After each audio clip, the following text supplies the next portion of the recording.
Please talk to my. It actually snows here. Yeah. Big news. And then all of a sudden you go. Yeah, we have this free thing. Oh, it's reallocated over here.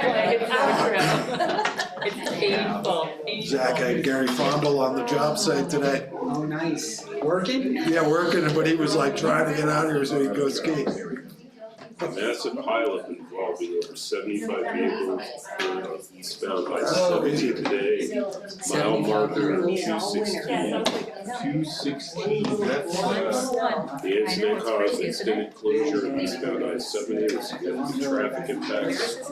Emergency crews on site, injuries have been reported. Isn't that like, that's below, the turnoff for Winter Park, that's. Yeah, it's further down.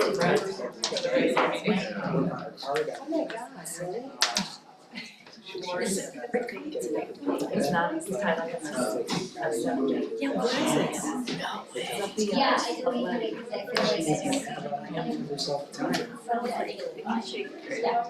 Actually, when I saw snow this morning, I'm like, every time this happens in this That's way. good. Yeah. We get the whole winter, everyone's got to use it. I swear there's Those are no the chaos, you know. I know it's a pretty good traction. So, the whole part of the slide. Are we good? It does. Yeah. 16. Came on. Game on? Yep. All right.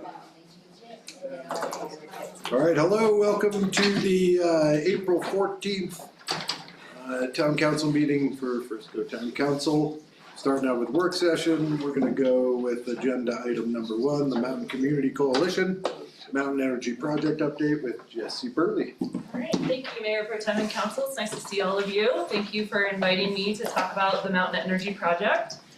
I'm here representing the Mountain Community Coalition, and I'm going to talk a little bit about what the Mountain Energy Project is and how it impacts the town of Frisco. But before we get started, I wanted to ground us a little bit in Frisco's commitment to climate action. So you guys adopted the Climate Action and Resiliency Plan in 2025, and it set net zero greenhouse gas emission goals by 2050, which is extremely ambitious, and congratulations on doing that.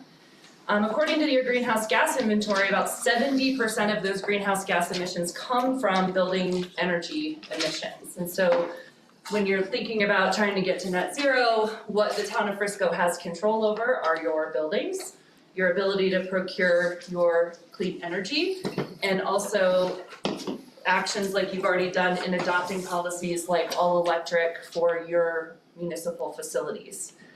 What you don't always have control over are your utilities decisions. And so to some extent you have your franchise agreement, which I believe might be up for renewal here 2028, maybe? Double check that, not sure. But also your 1041 powers that a previous council had adopted, and that helps you regulate and permit some utility projects. However, in general, the utility kind of gets to dictate and plan what goes in here, and they have those projects approved at the Public Utilities Commission. So that brings us to the Mountain Energy Project. And already Stacy, oh, there we go. Okay, so tonight I'd like to talk a little bit about what the problem is and what the Mountain Energy Project is trying to solve for. I'll talk at a super high level about what the Public Utility Commission does and how it works. Talk a little bit about the Mountain Community Coalition and how we were formed and why. And then the outcomes of the proceeding for Mountain Energy Project, the implementation where we are today, and then some of the community outreach that's coming up. And I just want to note, I am here for Mountain Community Coalition and not on behalf of Xcel Energy. So if they are listening in, I will not be speaking on their behalf, but rather from the Community Coalition. Sorry. All right. So the problem ultimately is that, Xcel serves gas across like 2/3 of the state, and we are part of the Eastern Mountain Gas System, which essentially runs from Grand County to Leadville and here through Summit County up to Hoosier Pass roughly. And we are fed through a station in Boulder called the Marshall Compressor Station. And the Eastern Mountain Gas System has been identified as having a forecasted gas supply shortfall during peak hours. And so what is peak hours for us in this community is that it's the coldest day of the year in the middle of winter when everyone has basically their space heating on. And so when Xcel goes to design their system, they're looking at what they call design day conditions. And that is negative 39 degrees for our area. And this projection is through the year 2033. And so with that in mind, they are trying to plan capital improvements to try and solve for that forecasted issue. Oh my gosh. I will get it by the very last slide. So here on the right is a map of the Eastern Mountain Gas System. As I noted, it runs from essentially Grand Lake, does include bits of Kremling, some portions of Copper Mountain through Leadville. We also connect to the Western Mountain Gas System over Vail Pass, and then you can see the Denver to Front Range connector, which would feed through the Marshall Compressor Station into the Denver and the Northern Front Range gas systems.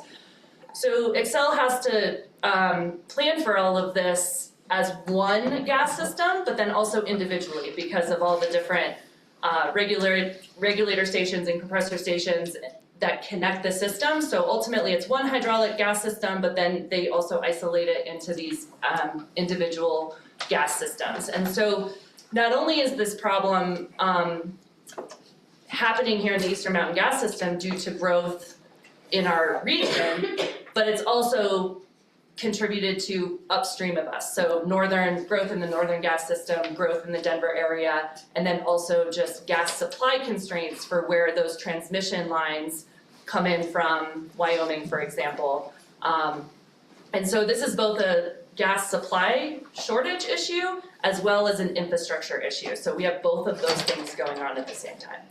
So conventionally and typically, Xcel would plan for things like pipeline reinforcement. They might make the pipeline bigger. In some instances, they could do things like upgrade the regulator compressor stations. They could try to look at new supply interconnections and then also supplemental supply facilities, which will come into play a little bit later. And as you can see here, this is direct quotes from the testimony of one of their witnesses in the Mountain Energy Project proceeding, and you can see that all of those conventional options were eliminated for one reason or another. And I'll just note the $328 million at the bottom there, which is sort of their baseline scenario, right? So everything that they propose hereafter is kind of being compared to that baseline scenario of $328 million cost. And if you guys have questions, just stop me as we go along. So ultimately, Xcel proposed what you see on the screen here as part of their, they called it a hybrid project. And so it both includes supplemental supplies, which are LNG and CNG stations. If you drive south towards Breckenridge, where the DNR kennels used to be on Highway 9 there, you'll see, I think there's 5 LNG tanks there right now. That is what we're talking about. And so when the gas pressure at the end of the gas line is not high enough, they can inject that LNG into the pipeline, increase the pressure, and then continue to service essentially the end of the line. So that's what we're talking about with the supplemental supply. There's also non-pipeline alternatives proposed. And so this is essentially your gas efficiency measures and also electrification measures. So things like replacing boilers with heat pumps or replacing really old boilers with better boilers, air sealing, insulation, those kinds of building envelope improvements all have essentially bonus incentives under this proposal. And then in an effort to keep pace with electrification, not just because of this project, but also just transportation electrification and all of the other electrification initiatives that the utility has, we, the Eastern Mountain Gas System, would also need some electric distribution upgrades. And so these upgrades have been identified as a feeder station in Leadville, a feeder station in Dillon, and then a substation upgrade in Breckenridge. So again, NPAs is really kind of the focus and where we feel like the benefit of the Mountain Energy Project is to our communities, because it helps defer, reduce, and eliminate the need to construct traditional gas system upgrades. And so if your goal under the Climate Action and Resiliency Plan is to get to net zero GHGs, one of the goals should be to get off natural gas. And so you could either be more efficient with the gas that you have, and then also look towards electrification. And so NPAs are the mechanism to do that. This is the largest proposed NPA portfolio in the nation, according to Xcel Energy.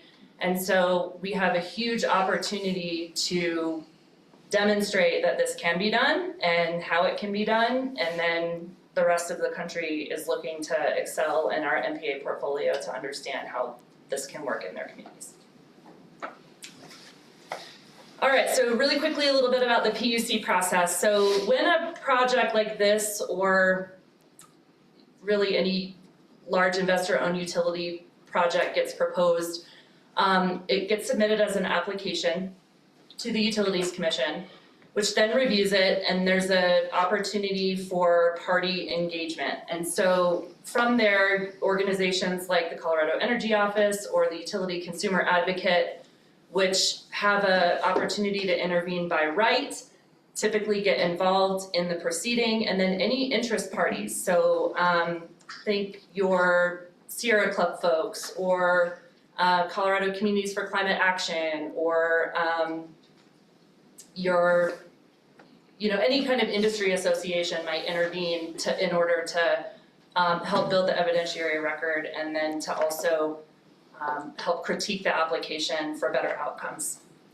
Hearings are done, the evidentiary record is established, witness testimony, cross-answer testimony, all of that. It's very much like a court legal proceeding. It's very much follows a litigated procedure.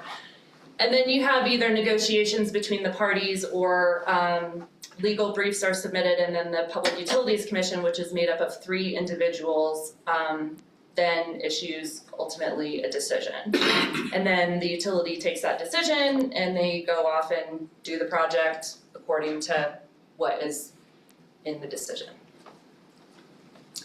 So that brings us to the Mountain Community Coalition. And so when this project was first proposed, I think there were several concerns that I'll mention on the next page, but ultimately, local governments or communities that are impacted are not often at the table unless you're City and County of Denver, or City of Boulder, or County of Boulder, Boulder County.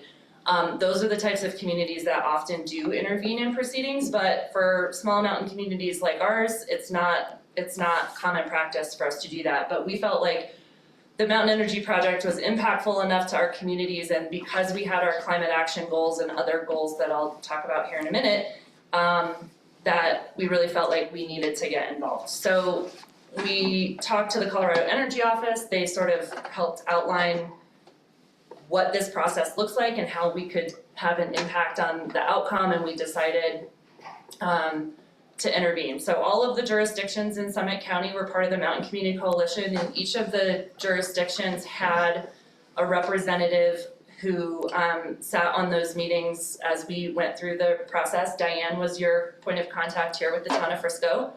And ultimately, to help guide our so we had local representatives, but we also needed professionals, right? And so to navigate the Public Utilities Commission, you need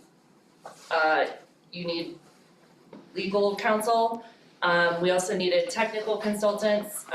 And so ultimately we had staff representing jurisdictions. We had Kaplan Kirsch out of Denver as our legal counsel, and then we hired Synapse Energy Economics, which is actually a Cambridge, Massachusetts company that does a lot of work between Massachusetts and Colorado as our technical experts, and our,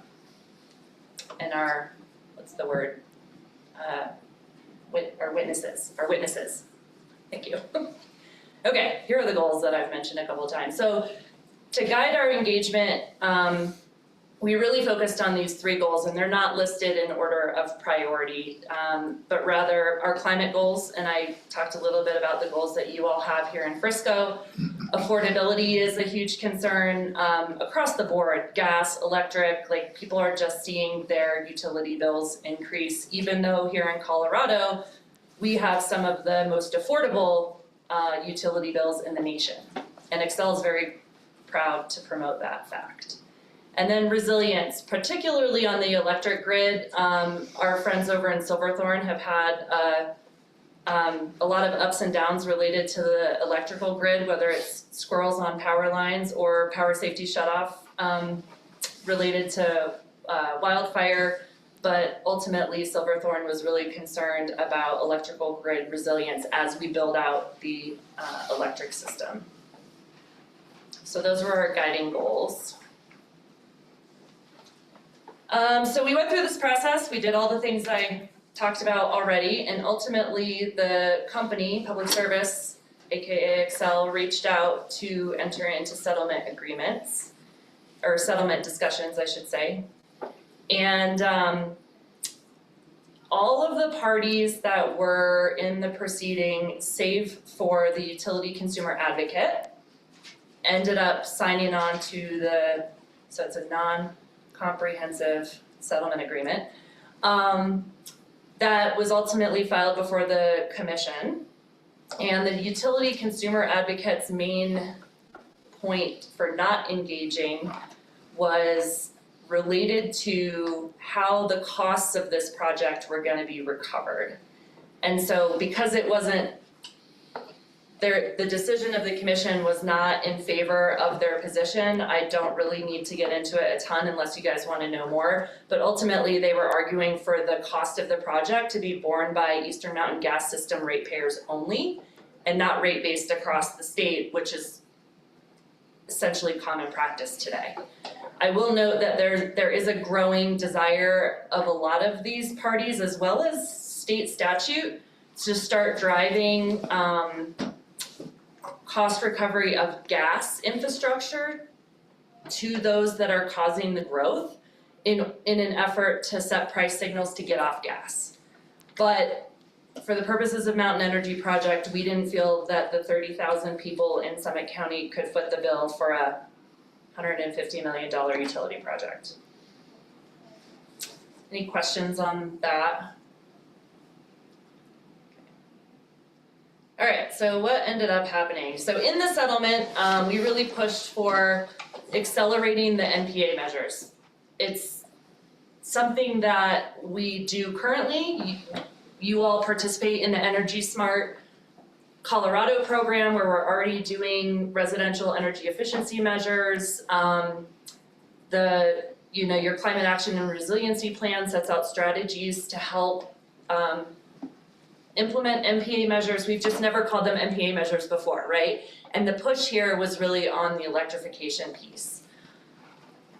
You hear a lot that, well, why should I electrify if my electric rates are higher than my gas rates, right? So getting at the affordability issue, it's true that electric rates in general are higher than gas, but gas is a lot more volatile. And especially in today's environment, when we have geopolitical conflict in the Middle East over oil and gas, we're gonna start to see a lot of volatility of gas. And electric can also be essentially hedged against with solar and battery storage. We fought for downsizing the supplemental supply, so the LNG and CNG was proposed to be, at least for the LNG, I think they had 8 tanks. I'm seeing my formatting is not right on here, sorry.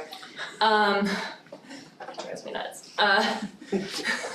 So we got them to downsize the 8 tanks to 5 to start, and then there's a series of check-in points along the way where, if Xcel determines that they're gonna need to add those, they can add them. They have an out, but essentially we got them to downsize the supplemental supply. I think in general, where there's a lot of opportunity for the utility and for local communities to partner is on outreach and education. We have a lot of programs, we have a lot of goals, the utility has their own goals as well as statute that they have to meet in terms of climate goals, and so really collaborating and aligning outreach and education was a priority for the settlement. And then the cost recovery, as I just mentioned, all of the parties agreed that all of the parties except UCA agreed that rate basing was the right approach for this project. And so that settlement goes before the commission, and the commission makes a decision on that, and so they ultimately accepted the settlement with a few modifications, and most of these modifications were also in our favor. So MPA measures also included air-to-water heat pumps, whereas the utility was only proposing air-to-air heat pumps.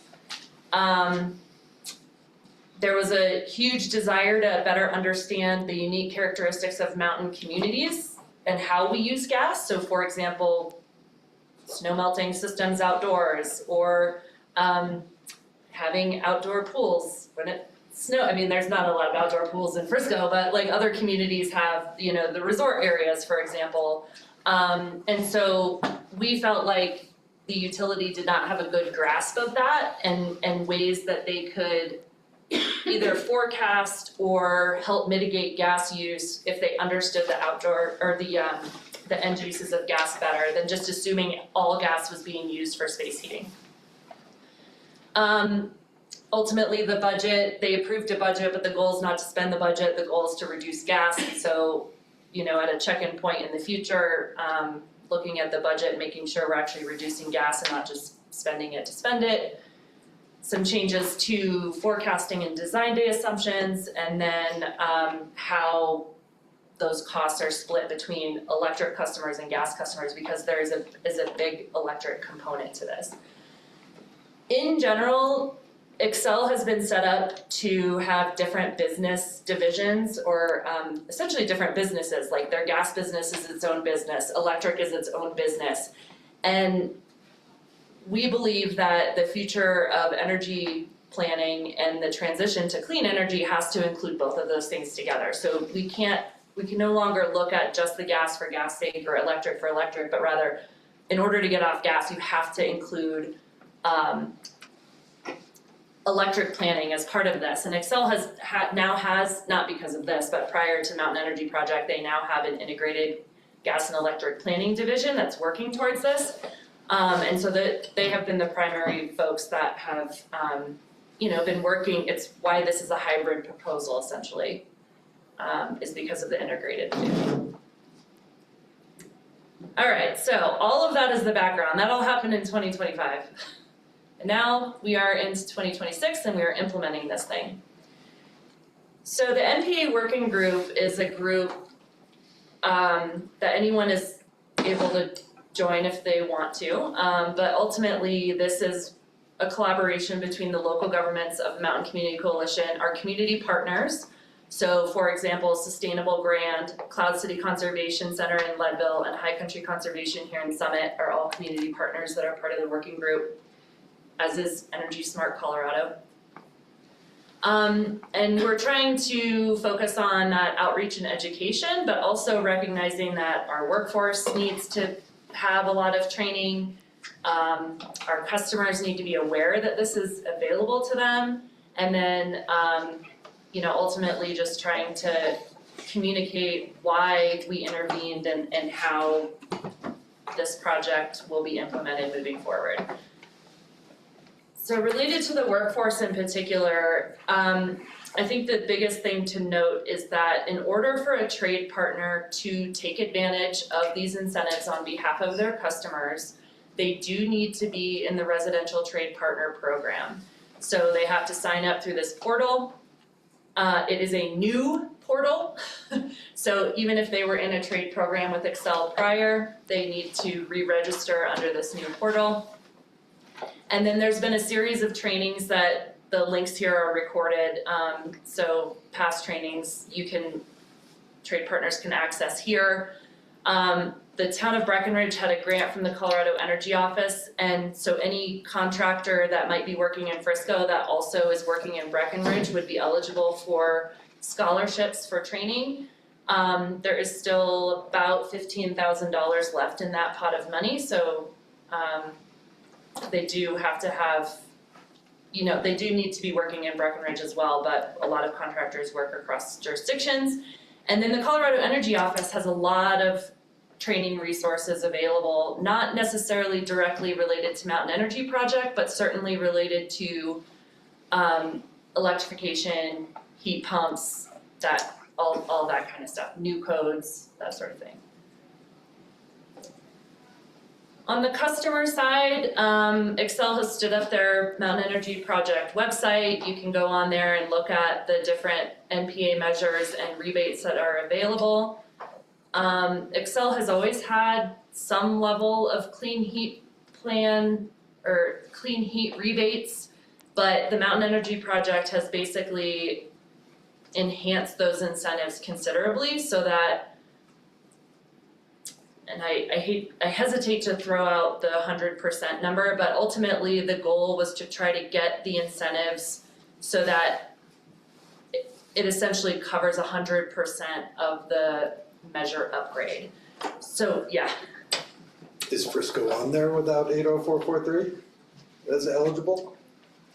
Well, not on my list. Yes, Sorry. you're missing on there. But yes, Frisco is included, absolutely. Why are they not on there? I will note that. Thank you, Andy. Sure.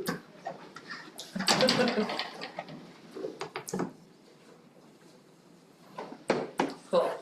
And then ultimately, the rebate application, it's pretty typical of any rebate incentives you get from Xcel. It's like a 2 or a 3 page application. You have to put in your specs, all that kind of stuff. Your trade partner can help you with that, or in some cases, your trade partner actually submits the application. It is a reimbursement base, which is one of the hurdles. We would love to get to a point somehow, maybe with community partners or some other creative solution where the homeowner doesn't actually have to put any out of pocket up front. But as it stands right now, these particular incentives are reimbursement based. The other rebates that you may be able to stack on top of this though include Colorado Energy Office HERE rebates. You do have to be income qualified for those. There's also, well, for Frisco, those are the 2 main ones. So the HERE rebates for Colorado Energy Office, potentially Energy Smart Colorado rebates, which you, the town, provide to H23 as pass-throughs to your residents and businesses, and then the Mountain Energy Project rebates.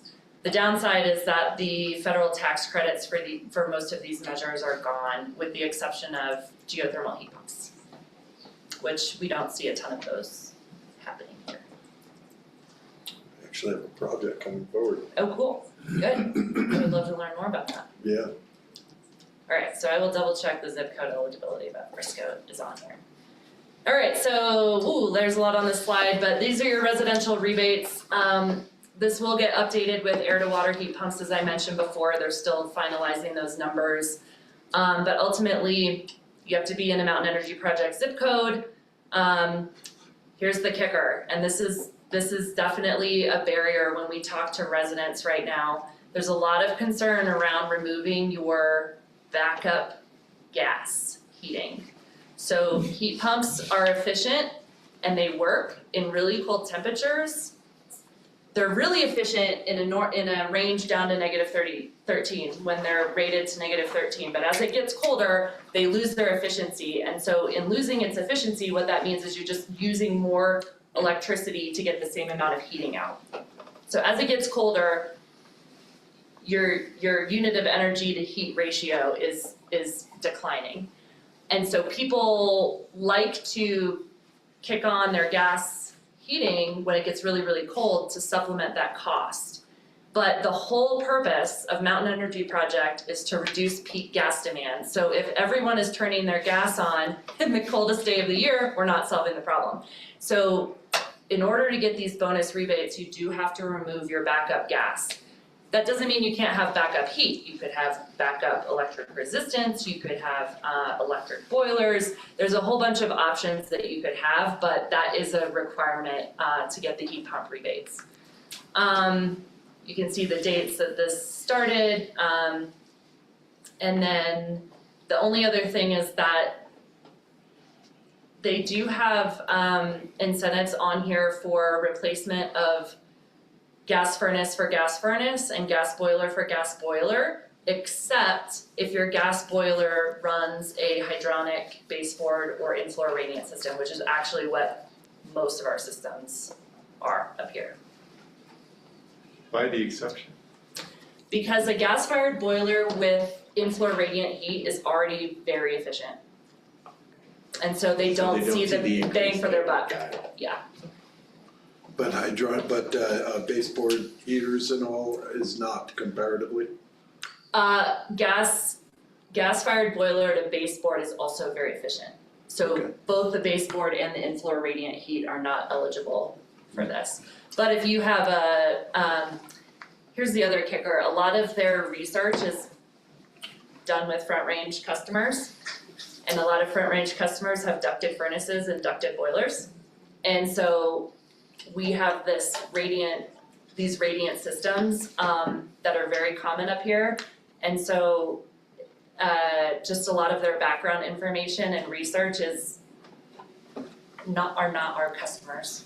And so that's where community feedback, building permit information, any information that we as local governments can provide them will help inform these programs to be more specific to our location. Do we provide them with that? Well, funny you asked that, they have just launched a request to the town of Breckenridge, I don't know if Frisco has received it yet, to help inform some of their modeling on their upcoming beneficial electrification filing. So I would encourage you, if staff does get that request, to fill it out and give it back to them, because this is one of the things that we were like, you have to listen to local communities when we tell you that this is what the systems look like, right? And so it helps inform their modeling and they can be more accurate if we're able to provide that. They did not ask us for it for this filing. And then here are just the commercial and industrial rebates. They look slightly different. You can see here there's some other types of HVAC systems that are included. Windows are actually included in commercial as well. What are the other major call-outs? There's just a handful of more options for commercial. We don't find that commercial uptick, we don't get a lot of participation in because a lot of the businesses that wanna do the upgrades don't own the building. And so that's a barrier, it's a challenge. And here, non-condensing boilers are not eligible for rebates. Don't ask me about non-condensing boilers, I don't know much about them. But that's just one of the measures that's not included here. Alright, so on the outreach side, why should a resident or a business participate? This is marketing directly from the utility right now. So we're really looking at energy future, like where do we want our energy system to go and what do we want it to look like? And when communities have these major net zero, whether it's net zero or other types of greenhouse gas reduction goals, it is about an energy transition. Like we really do need to be working from fossil gas to electrification in general. Opportunity to save money because these new technologies are more efficient, and so there is an opportunity to save money when you combine it with things like solar and battery storage, for example, and then of course lower emissions. What it doesn't mention here is that you also get rid of combusting fossil gas in your home. So your home becomes much more healthy. Rates of asthma, other respiratory problems go down in homes that are all electric. And so not only do you increase comfort, but also the health of your home. And so, upcoming meetings, there's one tomorrow. I encourage you to register. This is a virtual meeting from noon to 2. This will be led by Excel. We have not had a preview of this, so all things are on the table. But I think in general, they're gonna be launching their incentive packages and really encouraging people to participate. They've had 18 rebates so far, handful for air sealing and insulation, a couple for replacement of boilers, and a couple for heat pumps. So it's been a smattering of all the things so far. And then Frisco, the second meeting will be on May 6th here in person in the Frisco Community Center. And we're hoping that there will be more public meetings to come, but these are the two that they've scheduled so far.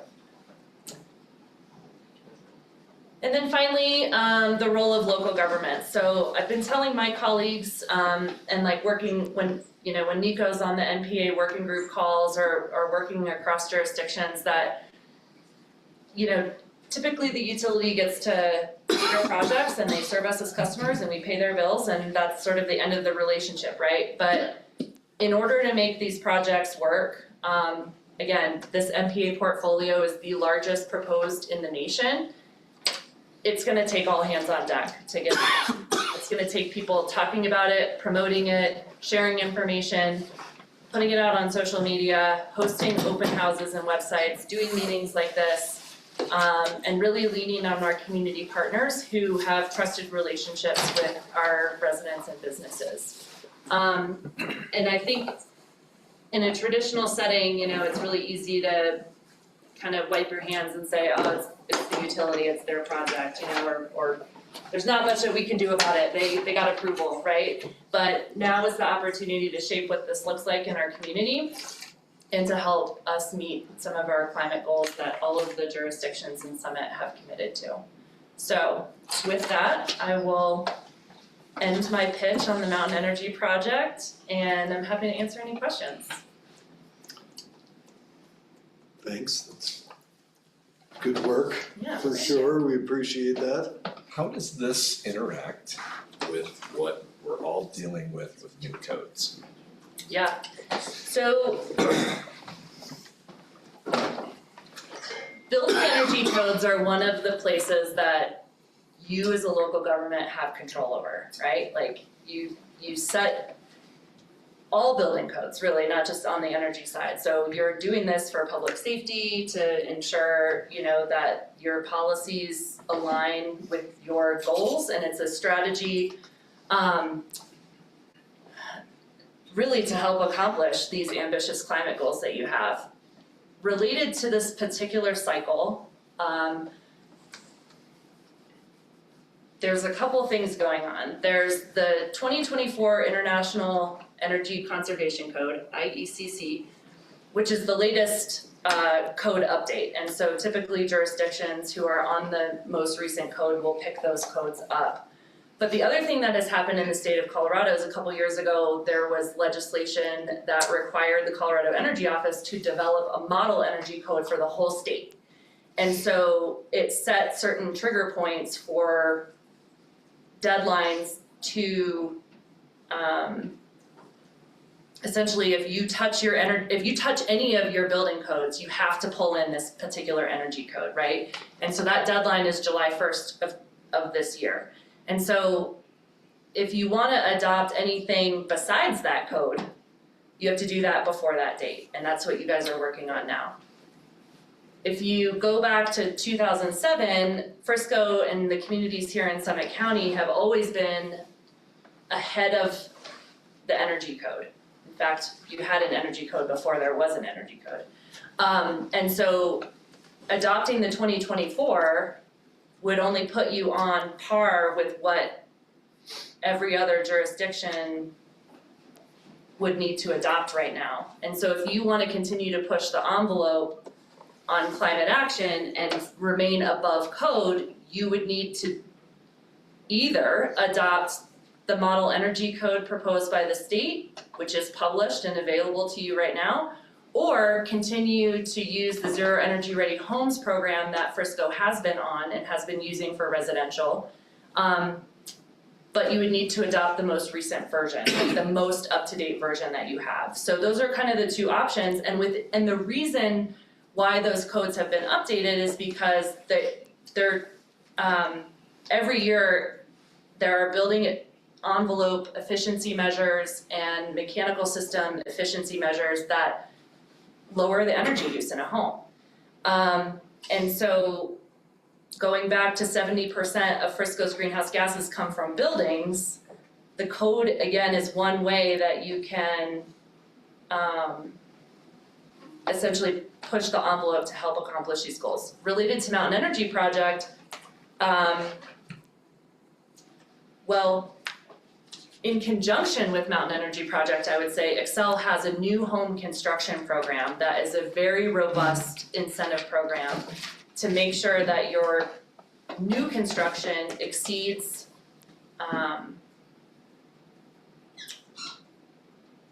well, Excel doesn't have building energy codes, but basically it exceeds Energy Star standards. And so for a affordable workforce home that you're building, you could get up to $30,000 in Excel subsidy for that project. And so when either the town is doing workforce housing, public-private partnerships, or developers are coming in and doing projects, they can also get incentives on new construction through Excel Energy. And so Mountain Energy Project incentives can help with retrofits in existing buildings, and then their new home construction program can complement new construction. So that was a really long way of answering your question, but they're all tied together and they're all really important. I would say that the state model energy code also tries to de-bias the energy code in the sense that because gas on paper is cheaper than electricity, the 2024 IECC essentially treats the benefits of gas and electric the same. And so the state model energy code seeks to try to say, well, it's not just about cost, it's all these other benefits of electrification as well, and tries to steer, it doesn't require, but it tries to steer builders towards that electrification piece. And so that's another reason, why these incentives can help buy down the cost, the first cost of electrification, which can sometimes be a barrier for people. So I'm gonna try and remember all the different names. Yeah, good luck. I know. So I'm gonna explain it, right? So the code we've been using, the model energy code, is that right? That we've been using, and if we wanna continue down the path we're on, the tweak we need to make is to update to the newest version of that. It's my understanding that version is buried within a much larger document and not easy to find. Has that changed? So I think if I'm interpreting what you're asking right, there's actually 3 codes you just referenced. So the model code is the state code, that's not what you're on now. Not that one. So you're on the Zero Energy Ready Home program. That one. That is, and it's actually not even called that anymore. Sweet. It got renamed. The But Department that's of the one. Energy's Resilient Home Program, I think is what it's called. Okay. So if the new version is buried anywhere, it's buried under a new name. Okay. It should be easily identifiable as the newest version of the Resilient Home Program. Cool, that's great to hear. What I believe is buried is the Solar Electric Ready Code. So the state requires all new building codes to also pull in the Solar and Electric Ready Code. And that portion of the state model code was passed before the rest of it was. So there's a version 1.0, and then there's a version 2.0 that is part of the model, the bigger code package. So if you want to adopt the most recent version of that might be buried in the LECC. Okay. It's not published as its own separate code. The one that is the earlier version.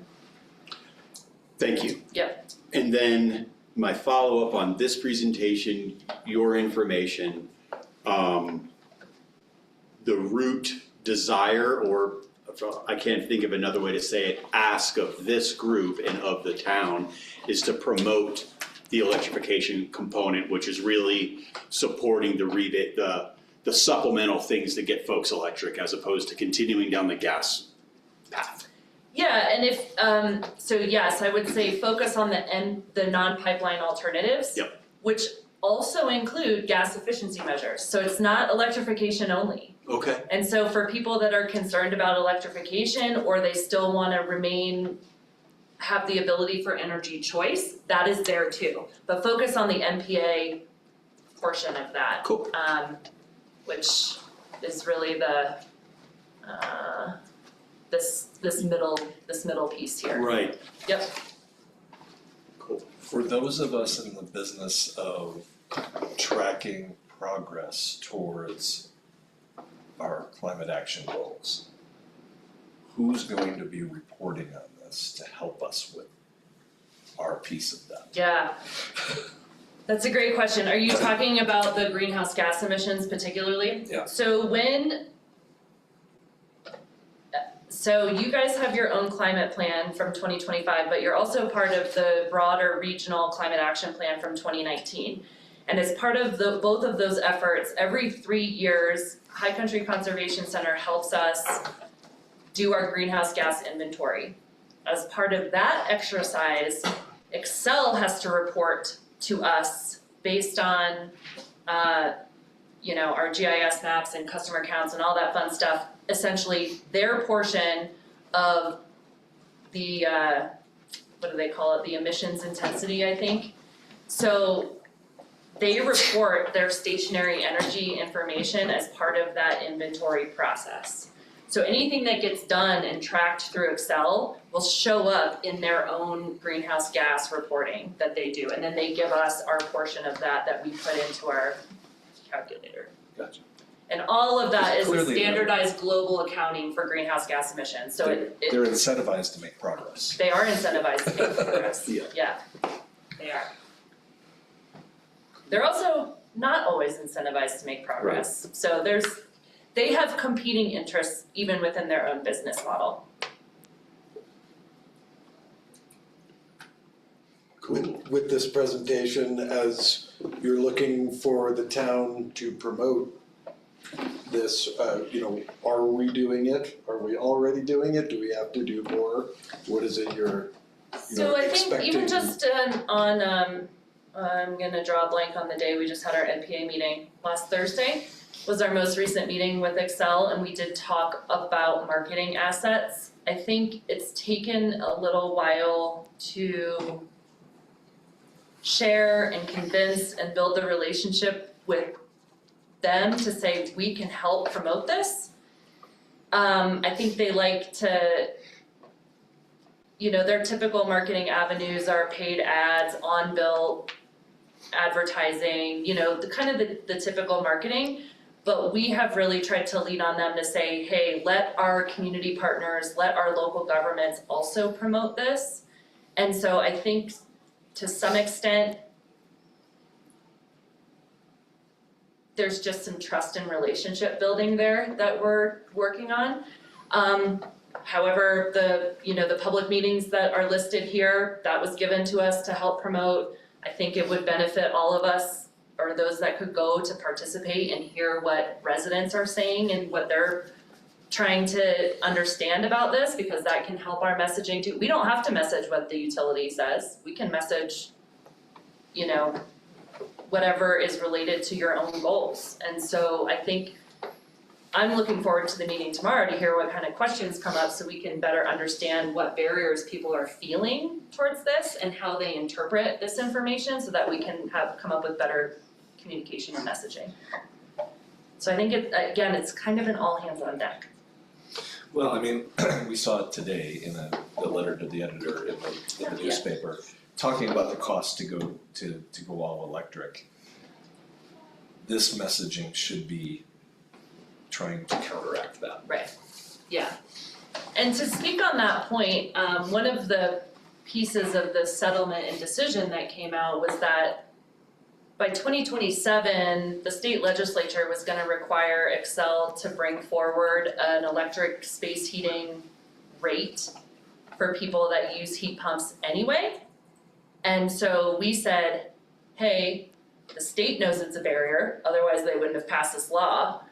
We know it's a barrier, and so between now and 2027, it's a year and a half worth of missed opportunity if we don't get the rates right. And so by July of this year, they will be bringing forward a proposed heat pump heating rate, which would be a different tariff than your typical electric rate. And so that should help folks who have heat pumps kind of shave off that peak that peak pricing that they might see today on their bills if they had heat pumps. But that's it's the economics behind utility bills are just, they are very confusing, and it's very easy to point to anything that you want to make it say that I'm paying more because of X. And I just, you have to weigh that with the type of energy future that we wanna have and the goals that you have, because you can't maintain gas and meet these goals. End of story. Yep. Can't do it. So. Thanks, Jesse. Any other questions for Jesse? Sweet, sorry for being late. I got tied up. We heard. Cool. Thank you. Thank you very much. so much. Yeah. Thanks, Jesse.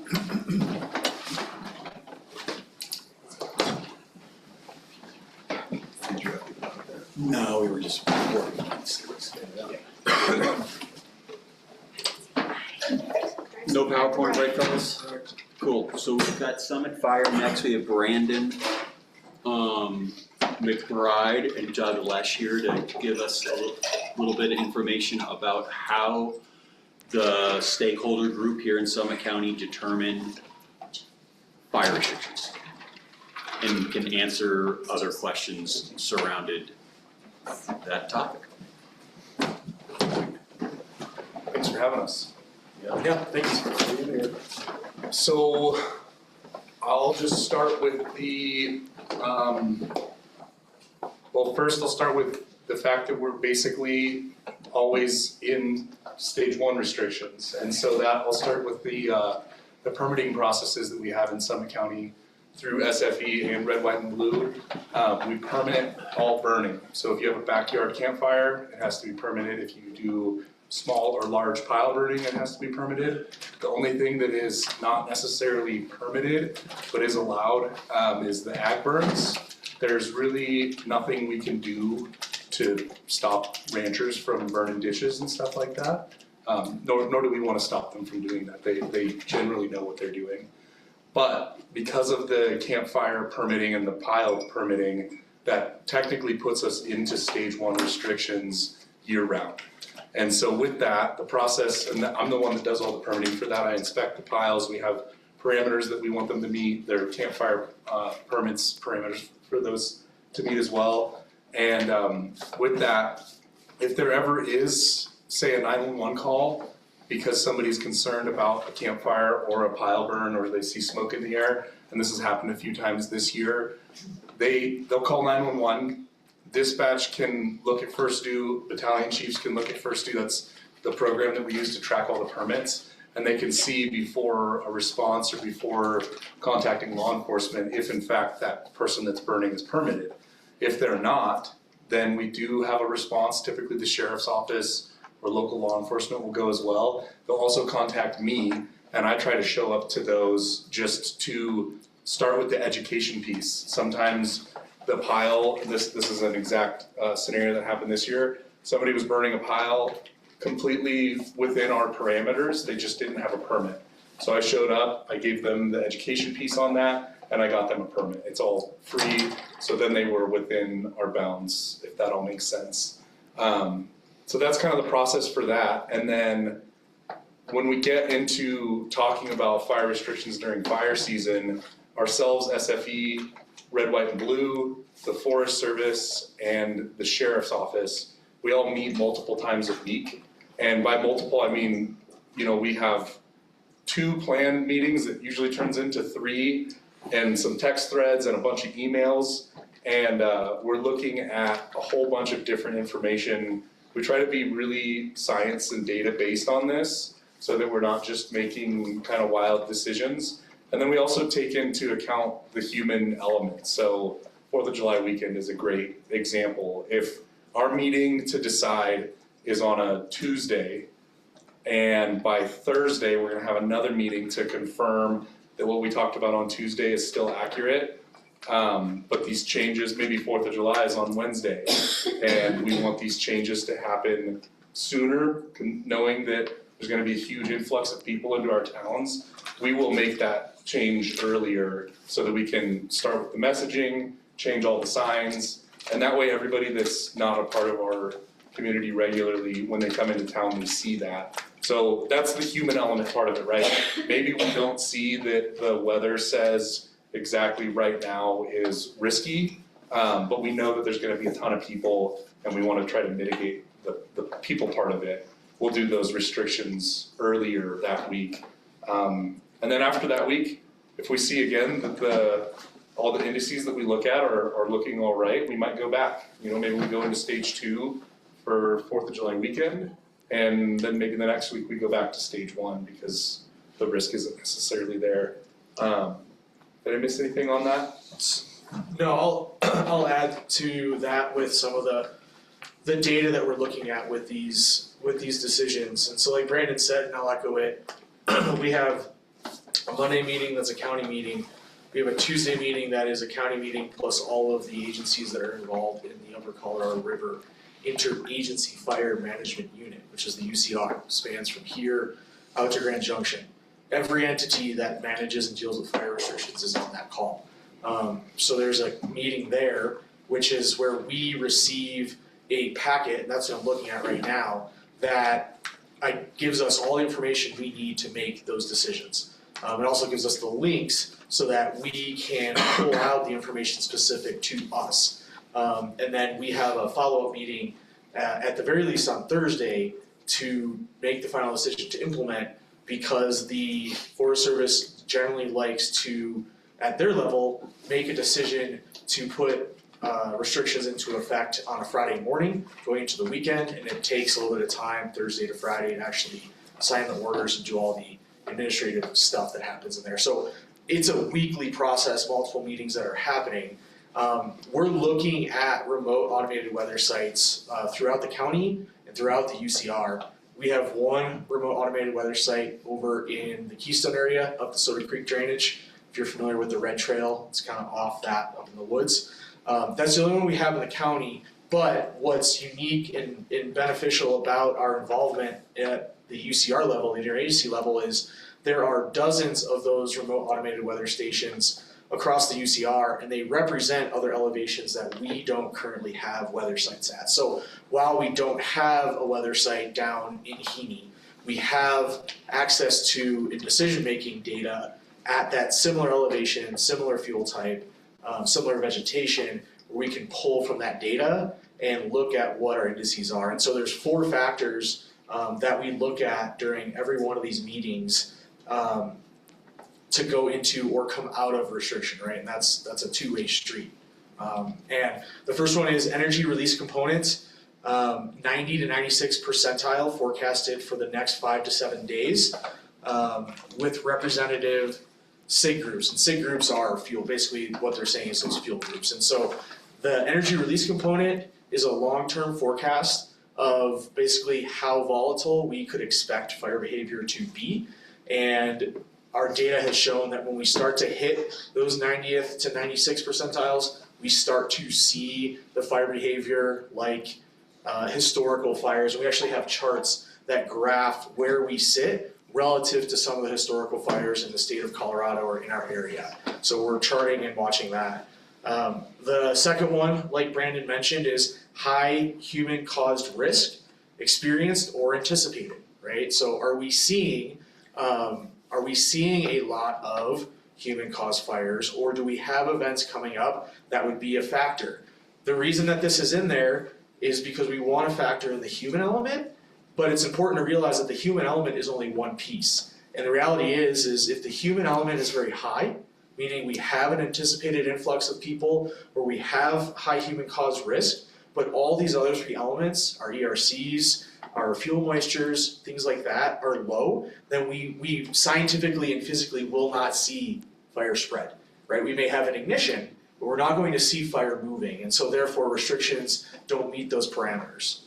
Or we don't meet those parameters for restrictions, I apologize. The third one is live fuel moistures are anticipated to exceed thresholds. We have a large network of fuel sampling sites, so those remote automated weather sites pull, I don't know what the right word is, but data-based, and then we go out there and we actually confirm that by actually pulling clippings off of the various types of vegetations, weighing them when they're wet and green right off of the tree, putting them in an oven, taking them out, weighing them again, and basically measuring what amount of moisture is in that vegetation. And again, that's happening all across the UCR and all across our different elevations and fuel types. And so that gets reported on a weekly basis. We at Summit Fire are actually going to be standing up our own fuel measuring program where we have our own oven, and we're gonna be developing some sites to supplement and add on to what the Forest Service is doing, and our data is gonna go right into that database, and so we're gonna be adding to that, getting real world information on a weekly basis or bi-weekly basis, depending on what our conditions are for that system. And then the final one, which is no relief in significant fire weather forecast during the next 7 days. And that's the energy release component, that's the burning index, which factors in wind, which for us is a variable, and so we're looking at that in terms of what was observed and forecasted. And so on a weekly basis, we're looking at those 4 things and then coming to the table and making a decision as to what we should be doing for restrictions. In the criteria that we have all agreed upon within the interagency program for fire restrictions, all of these criteria need to be met in order to implement stage 1 restrictions at a interagency, especially at the federal level program.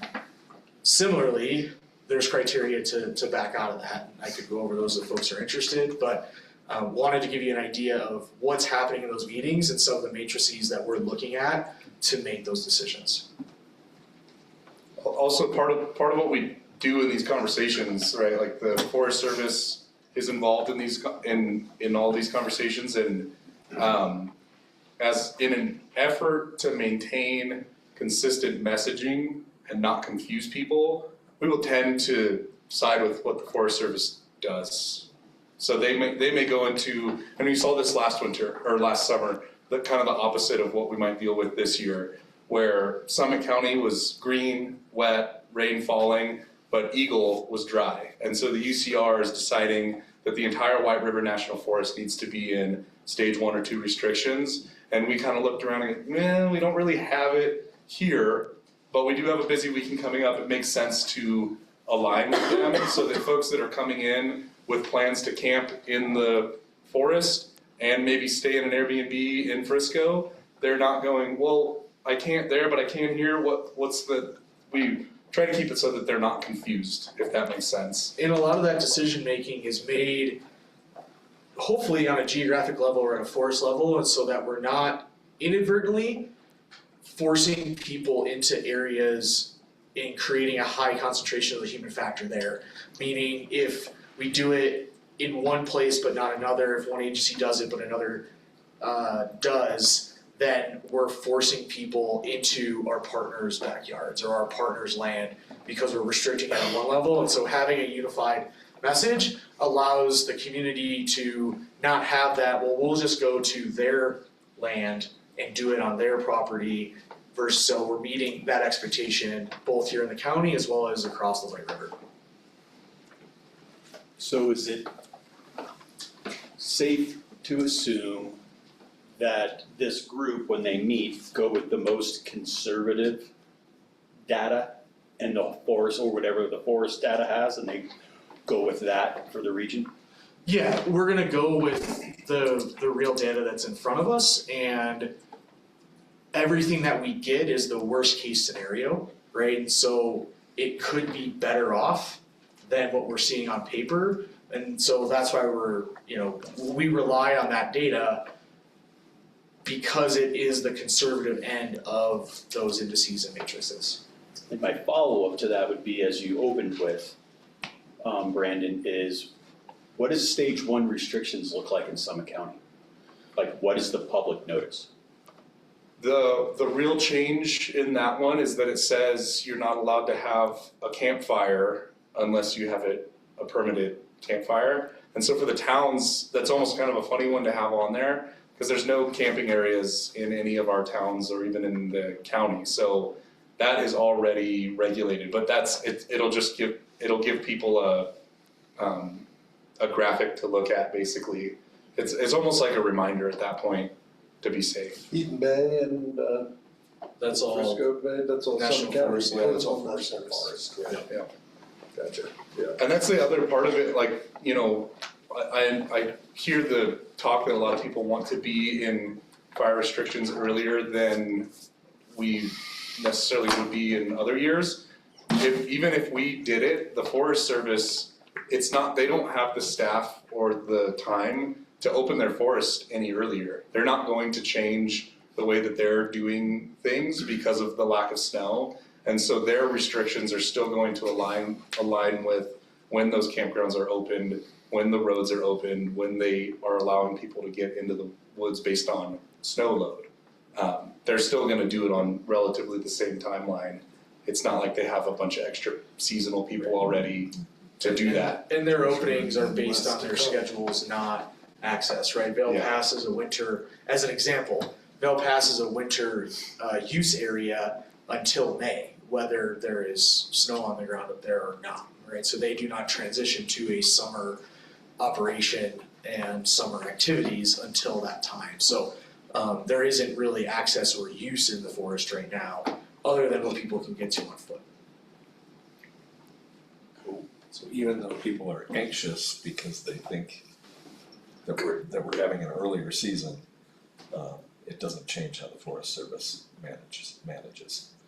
I mean, other than they're looking at the indices and if we start to see where we're at and for the folks in the room right now, I mean, obviously the day we're having is a benefit, but we're right kind of in the midst of green up. And so all of the fuel moistures that have been taken, which frankly are limited relative to like June or July, because some sites are still under snow, is we are seeing that vegetation is taking up moisture right now. So even though there is limited out there, we are still in green up, and I think we've all seen that looking around the county when it is not cloudy, is the hillsides are starting to flush a little bit. We are starting to see that greener color. So our burning index and our ERCs are showing that. When we were in the pre-green up kind of dormancy period, which we had for a little bit longer relative to years past, we were trending upward, but now that we have green up, we're sitting, you know, very, very much in that low fire danger arena.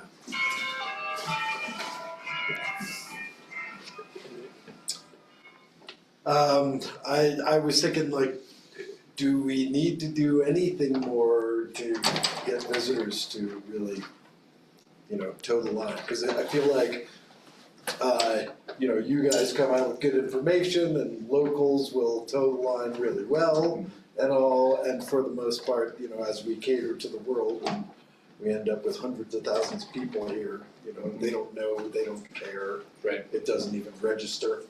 I think that's probably one of the most difficult parts of this whole thing for fire safety. And I know that EOC, Brian Bovaert was talking about potentially coming up with something for SC alerts that would invite you to join for like a week.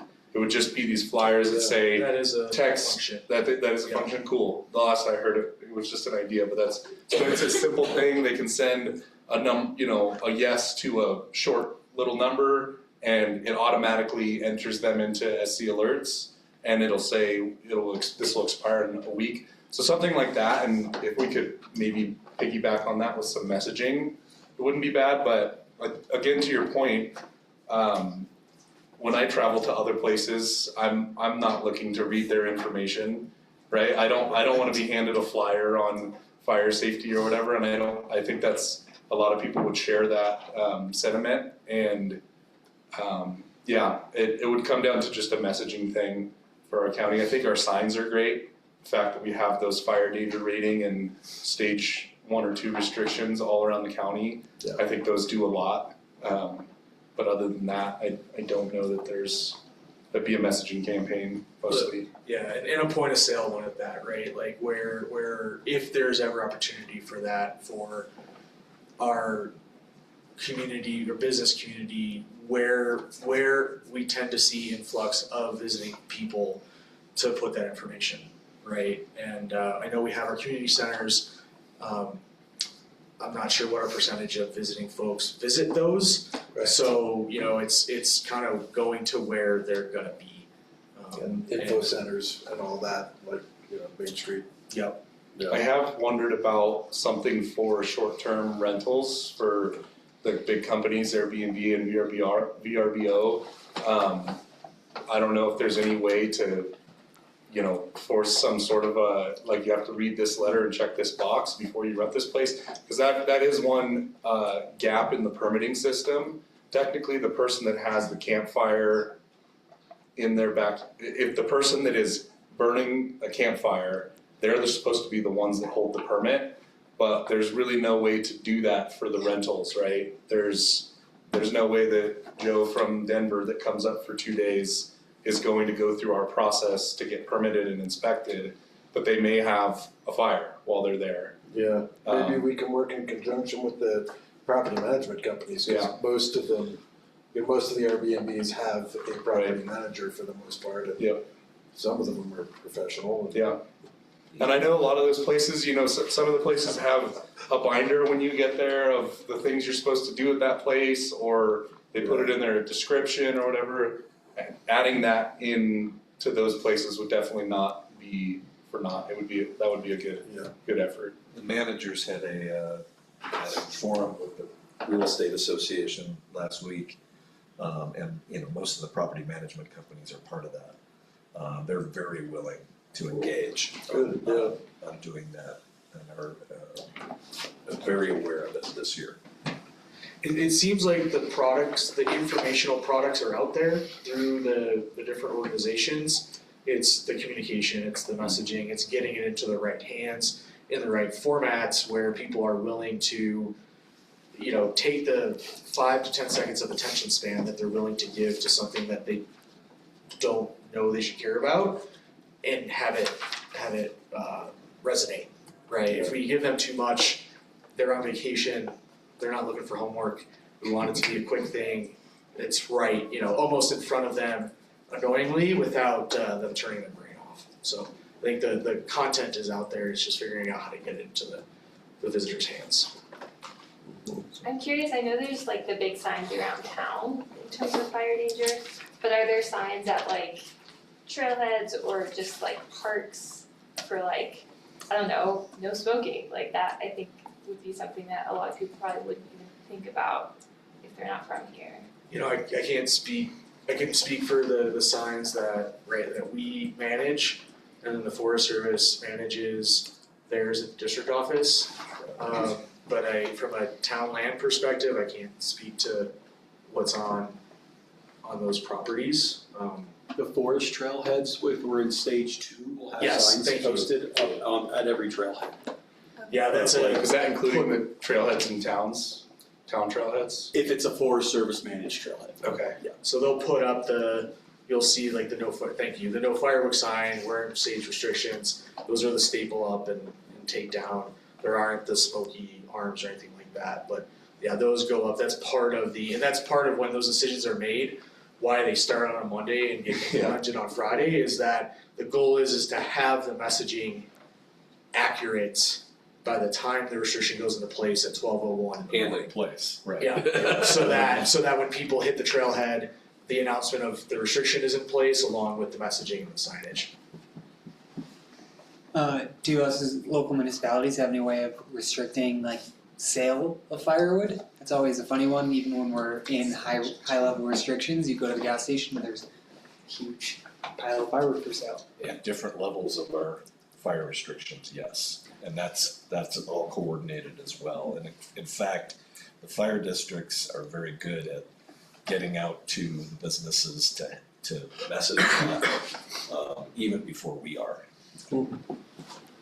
Something like small businesses can do to relay information, like what could they do to like share, I don't know, that QR code thing or like, Yeah, I would think some kind of like a graphic at checkout or in their place that is, the thing that comes to mind is that SC alert. My understanding is that option is gonna be out there where it's a QR code that people can, hey, you're here on vacation, you wanna stay in the loop on what's, emergency notifications, sign up kind of thing. And I'm sure there's some kind of, call it a flyer that would sit in a plastic, thing, for lack of better words. We could put up what the stage 1 and 2 restrictions are, and I can speak with Megan, our community risk reduction coordinator.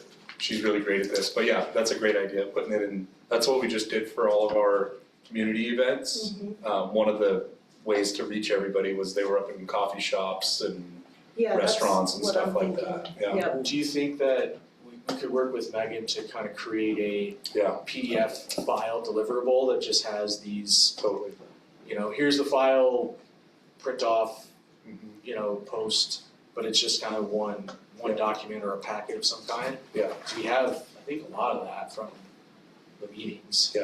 Yeah, we could totally do that. And then how would businesses get that information? Is it something where maybe there's like an email list or are you sending that out to, like, how do you know, or how do they know where to go to get information? Like if you're a business owner and you wanna display current relative information concerning fire. How, and this is an ignorant question, but like how does a town communicate with their businesses? Is there any? The answer is go to the sheriff's website. That's where all that information is. Yeah, I mean, certainly, and the town is going to, when the sheriff posts things, we're gonna mirror a lot of that stuff and push it out as well. And we do have the ability to be in contact with some of our businesses. I mean, it gets a little bit more difficult when it's a Walmart or a Safeway, because they're national folks, so we have to usually have a relationship with the local manager. I think that what Megan did for the flyers for our most recent events was she went to businesses herself, her and her employees, and asked, can we put this up here? And a lot of them just said, yeah.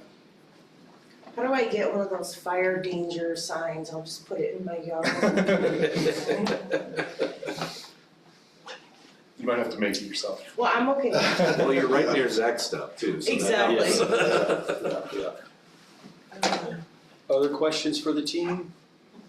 I've had a couple things, people have been asking, like, if we did have a fire, and the evacuation plan and all that, I know you guys have that going on, and this year I've seen more promotion of it, which is great. But, people are definitely concerned about, like, well, I have pets, and, what about those pet signs, there are pets in this house kind of thing. Anything you could offer there or suggest or whatever, to give some of these people that answer. Sign up for SE alerts. Yep. Is definitely the big one, because the information on when to evacuate, where to evacuate, what the routes are, where the shelters are is all gonna come out eventually through that system.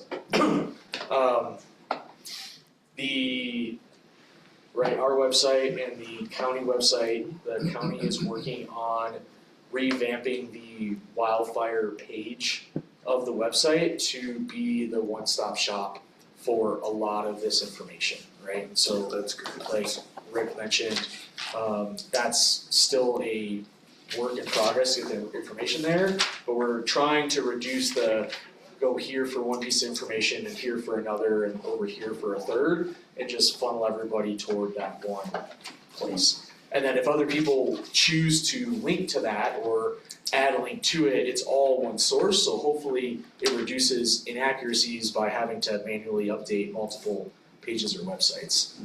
So pointing people there would be a good start. Also, Steve Lipsher, our PIO, is putting up a slide deck from our presentations that we just did all around Summit County, or SFE's jurisdiction, and he speaks to a lot of that in his portion of the slideshow. Yeah, he's got pets on there, he's got go bags. That's great. The evacuations is a difficult one, because I heard Brian Bovaird say there will never be a evacuation route map made for Summit County. In the event of wildfire, it's go the opposite direction, We implore people to know 2 ways out of their neighborhood, if they have that. if you can have 2 ways out of your neighborhood and the fire's over there, you can get out of your neighborhood and go that way, you know? And some of the reason we get that, we were talking about that at one of the emergency management meetings last week, is we get those kind of questions because we get a lot of people from other places that are used to hurricane evacuation Right. routes in the East Coast, for instance. Those are infrastructure that are built for that kind of stuff. We don't have the same kind of infrastructure here. And you generally know that hurricanes cover huge swaths They're coming. of places, and you have prediction. Yeah. It's less so with fire. Right. Fire is a different animal. That's the really difficult thing about that is we're never gonna be able to tell you exactly for this neighborhood in Frisco or Silverthorne or whatever, that it's going to come from this direction, you have to go that direction. We just won't know. No, We won't know like until it's when happening. Peak 2 was burning, you know, everybody's at heightened awareness and, Yeah, you know, and you're concerned about, you know, maybe the wind's gonna change and then it comes this way. It was Right. Steve Lipsher who said when we were first putting the backyard plan together, he was like, if that burned, I see the ash storm on Frisco being like Paradise, California, and that was, to me, was like, oh my gosh, like, yikes. One other thing, if possible, and is that all right? That's, Yeah, I don't know that I would This is like, Yeah. support that statement. Okay. it's a little aggressive for what could happen, but it paints a picture that resonates with folks. yeah, you know, I mean, it made action happen, you That's know, true. with that statement right there. Cause that was really one of the main kickoffs for me to be like, geez, we should do something, you know? Yeah. So then the other thing that I had from a number of people in town, people wanna be active up in the woods, you know, it's sort of like fire watch or that sort of thing, you know, I mean, I've got people saying like, I'm gonna go tell people to put their fire on, it's like, well, you probably shouldn't get too involved, but. Yeah, and they're not allowed to, They're- or legally able to if we're not in restrictions. Well, for Right. non-restrictions, fair, that's a big one. we really implore people to be good neighbors too. I think Summit County being a tourist destination that it is and having a lower, you know, permanent residence population, some of that is lost. The neighborly conversations and knowing all the people that you live in a neighborhood with, it can be a difficult thing. I know some of the HOAs that I've done inspections for, there's one permanent resident out of 40 or 50 homes in an entire HOA, so it can be hard, but in those situations, we want people to be human, you know? If you're concerned, go have a conversation with your neighbor, and a nice one. We don't want to tell people to be doing stuff like that and going out and wagging their finger at each other, like, be good neighbors. If you are concerned. Not very effective either. Right, exactly. If you are concerned, it might be for a good reason. And if you can't have that successful conversation, then you can call 911 and we'll obviously come and help. But Right. yeah, we implore people to just have good neighborly conversation and chat about that stuff. And I think, you know, stay educated, right? Like if they know what the restrictions are, they can help with that education piece, right? Because we do have folks that don't know, but there is a limit to what, you know, there's no, we can't have civilian arrests happening out there for something like this. You can't have like a water gun. Yeah, so, you know, I think that's a good part of that education and communication. Is to know what the restrictions are and know where we're at, so that Right. they can have those conversations with community members that are beneficial, and the person will come away from it being informed and not feeling they're being targeted.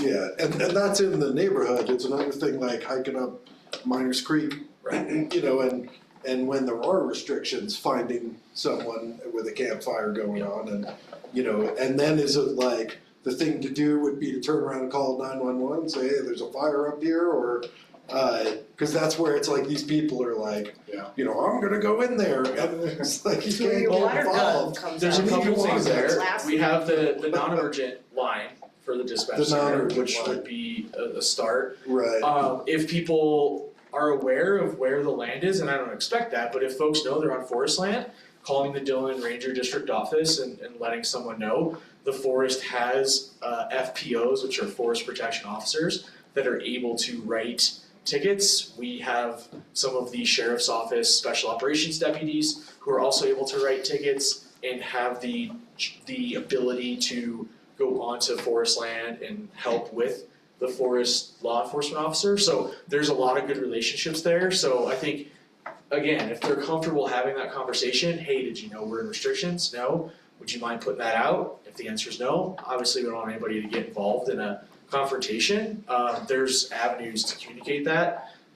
If it's in the ring, I don't see that as an emergency call, right? But someone needs to know about it, and then we'll get people there to address it, or the right land ownership organization will get someone there to address it. Yeah, and for those people that are feeling militant, there are volunteer groups around the county. I don't know if it's FDRD or there's one that Howard Hallman has told me about that there's a forest group, and they do they're volunteers, they do trail cleanup, and they do a bunch of events where they sit at trailheads that they know are busy trailheads, and they just chat with people as they're starting to hike on Quandary or something like that. Right. Friends of the Frisco. There's Friends of the Dillon Ranger District, and I think it's actually a different group, and I apologize for not remembering the name. But there's a few volunteer groups that folks like that should definitely join. Yeah. That's the way to do it. The education piece with all of this is the way to start for sure. Yeah. Can you guys do a quick summary of what these community events you're referencing were? Yeah. Yeah, so we do. Either one of us, yeah. You know, our chief over here, he heard the wants from the community of being concerned about the coming wildfire season, and so myself, Doug, our coworker Hannah, alongside Steve Lipsher and Megan Layfield, put together, was it 6? We did 6 community. 5. Yeah, we did a handful of community outreach events at the fire stations over the last 2 weeks, and we spoke to a lot of this. We spoke to Outlooks, our operations platform, and the mutual aid agreements that we have with other folks that are outside the county. We spoke to home hardening and defensible space and evacuations. Megan touched on the prevention and safety side of things. And we just got to interface with the entire community, answer questions, and talk to people. It went really well. I think overall there was around 600 folks that attended the different meetings. Considerable. It was really good. And then, not to mention all the different people that were online watching a couple of them. That initial presentation at Station 2 back on April 2nd is on some of our EMS's Facebook page, and then Steve just posted the presentation again along with a transcript narrative of what was being said, because obviously there was much more being said than what was on the slides, and so that's available on the website as well. So for folks that missed that or have a lot of questions on what to do about evacuations or pets or things like that, it'd be a really easy thing to just point them to that single source, and they would hear the same thing that the rest of our district heard over the last week and a half. Yeah. If you guys could give this body of elected officials a message on how we can be productive for the efforts of the group who meets to make these decisions, what would that be? Repeat the question. How do we support the fire restriction decision? If there are questions or concerns, please reach out to us, and we do our best to represent our fire district and the entities within it. And I think, honestly, trust what we have been doing for a long time. The system has been in place for a while, and I know it seems like there's a little bit of magic in the background, but hopefully presenting the information as to why and how we get to that final decision provides a little bit of clarity in what we're up to. And if there's ever any questions, please reach out. But ask for just continued trust and support in our people and our program. Yeah, Doug said this really well a couple weeks ago. It's not meant to sound overly confident or like we're not paying attention, but that if we were doing anything extra this year, then that means we were failing you all in the past. We do this as a living. Doug's done this for 15 years almost? I'm almost to 13 years. And there's a few other of us just in our department that are similar numbers, as well as red, white, and blue, and we're pretty good at it. We love doing it.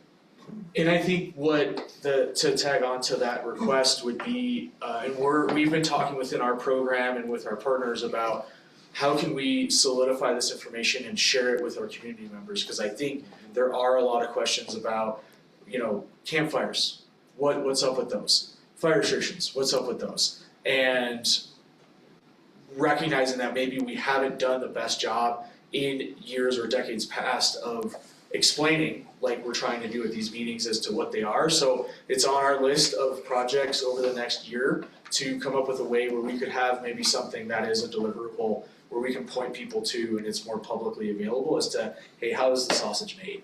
And not trying to bore people with science and acronyms, but at least help our community understand that it's more than just, a 5-second, spin the wheel and see what color we land on kind of decision. Yeah, no, it's wholly important, especially this year, and people are just more aware this year than they have been. It's not like we as a people haven't trusted what you guys do. It's just that all of a sudden the citizens are going, well, what are we supposed to do, and how are we supposed to deal and whatnot, and so And when I've gotten that question, I simply say, find the resources, we'll help you get there. Prepare yourself, prepare your property. Yeah. And it's a really positive thing, actually, that people are so concerned. From those meetings, my coworker Hannah, she does all of the courtesy inspections, and she has fully involved me now in her courtesy inspections because of the amount that came from those meetings, and it's amazing. It's a great thing, because that's what we want. That's really where we want to start. We want to be preparing before any of the concern is ever there, but we have to have that interest from folks. So it's actually been a really wonderful thing, getting a lot more people to take it seriously. Can we go back to Andy's question for just a second? Backyard project, Ember Storm, how real is that? And if that happens, could we have a paradise situation, and could you address that? set the record Yeah, straight. so just to compare the communities real quick between Paradise and here. The infrastructure for Paradise was built for around 10 to 15,000 people, and there was like 30 or 40,000 people that lived there. They were really behind on that. They were primarily mobile homes, primarily really poorly cared for mobile homes. Their fuel type also was ponderosa pine, sagebrush, grass, manzanita. So lots of ladder fuels. And I don't know if you've ever seen the needle cast that comes from ponderosa pines, but it's thick and it's dry. And while we live in a lodgepole pine forest here, which it can be a volatile fuel source, it's not the same as Paradise. And so we have different infrastructure here. We have a lot more funding here, from towns to the county to the fire departments, everything. And to answer your question, the potential of an Ember Storm is always there. If we have a large fire and high winds, absolutely it's there. But we, as a community, have done, as the entire county, have done so much mitigation work, and people really care about it, that I have a hard time foreseeing a campfire scenario here. I just don't think. My grandparents lived in Paradise. They lost their home in that fire. I knew that place very well. It was a tinderbox. It was ready to go, and it just had that right start on the wrong day, and it happened nothing about that surprised me when it happened. It would surprise me if something like that happened here. Interesting. Cool. Yeah, it's good to know. Questions, comments for the gang? Just thanks for the presentations. Without question, I've heard from people as council member that they thought we were putting on as a town. I did not take the credit, but thank you for that, because I know it's been well attended. Yeah, those are great.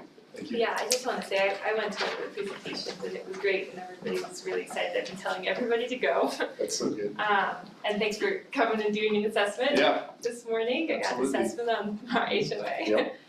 Super helpful information. I just appreciate all the work you guys are doing. thank you. Nice. Cool, thanks fellas. Thank you. Thank you, guys. Thank you.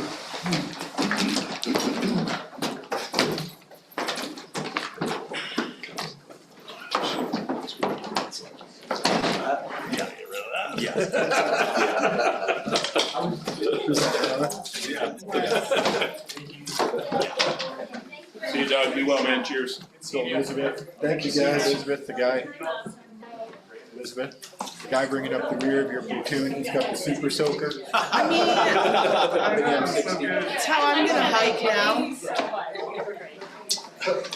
Sorry, that was childish. No, I thought it was like funny, actually. You never know, you might come across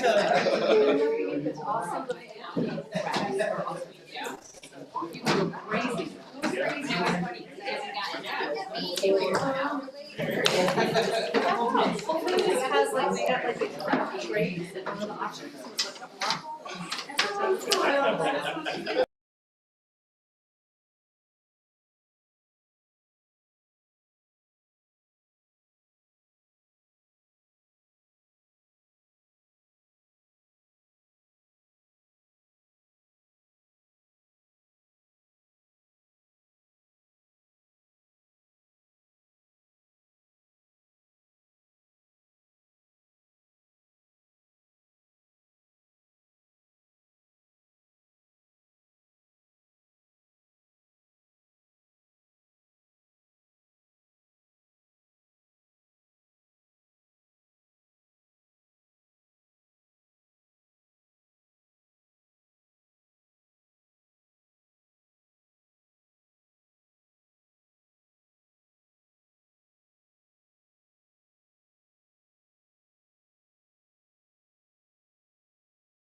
Test, test, test.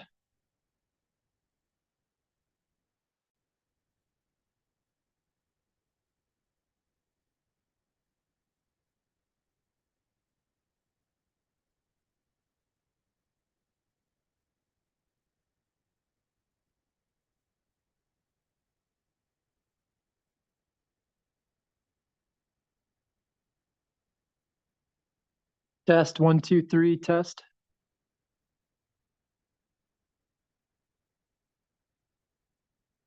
I think she's muted me. Can you tell her to unmute me? Here's one of those plans that you're in this is super awesome. Test, 1, 2, 3. First introduction of those things, other than just hearing about it, not knowing anything about the geothermal. Yes, I can hear you. Where No echo. the stock show is. Good.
rec center. I went there, but it kind of just wasn't the same fun sitting in the rec center.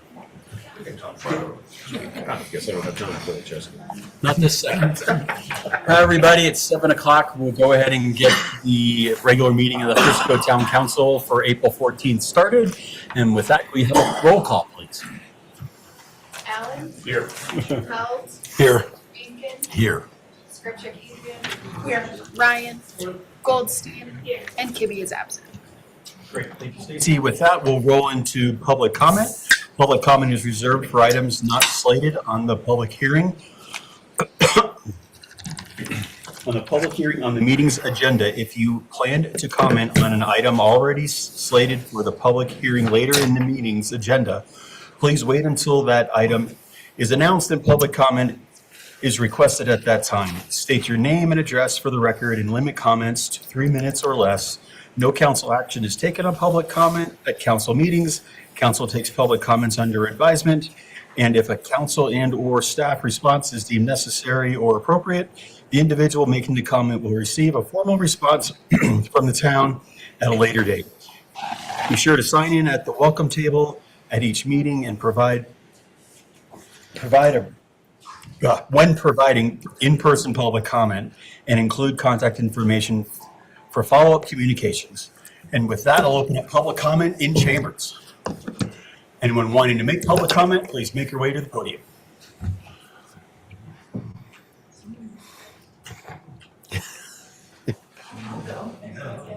Oh, sorry, Mary. No, that's okay.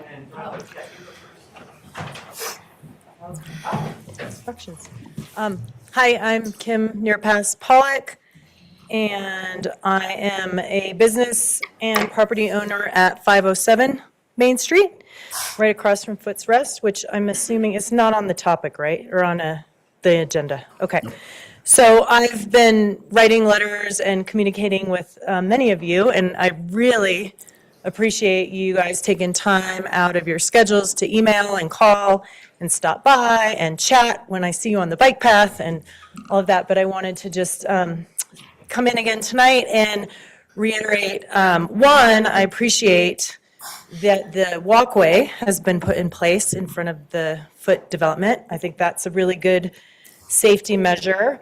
I also got some information that although the parklets, it looks like they're going to go forward, there won't be any in that construction zone, which I think is good.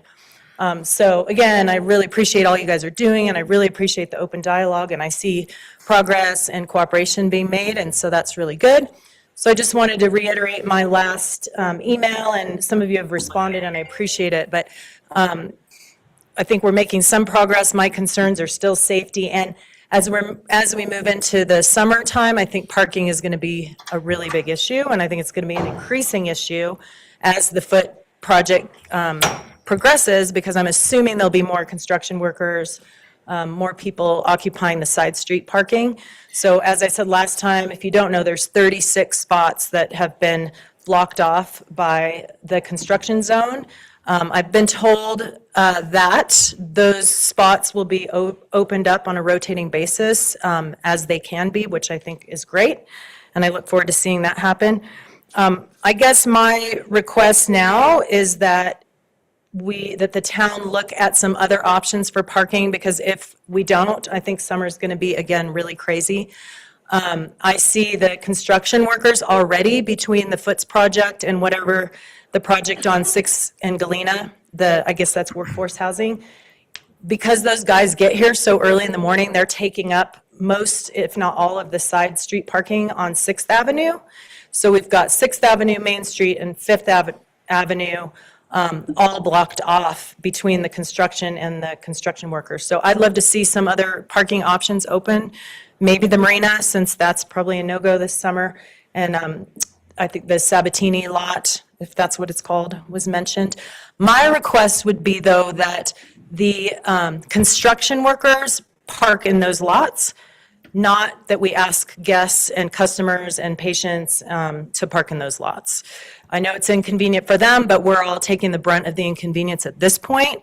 So I think it would be really good to ask them to park there and open up those side street parking to customers, tourists, guests, things like that. So that's my request. Thank you. Thank you. Any further public comment? Please make your way up.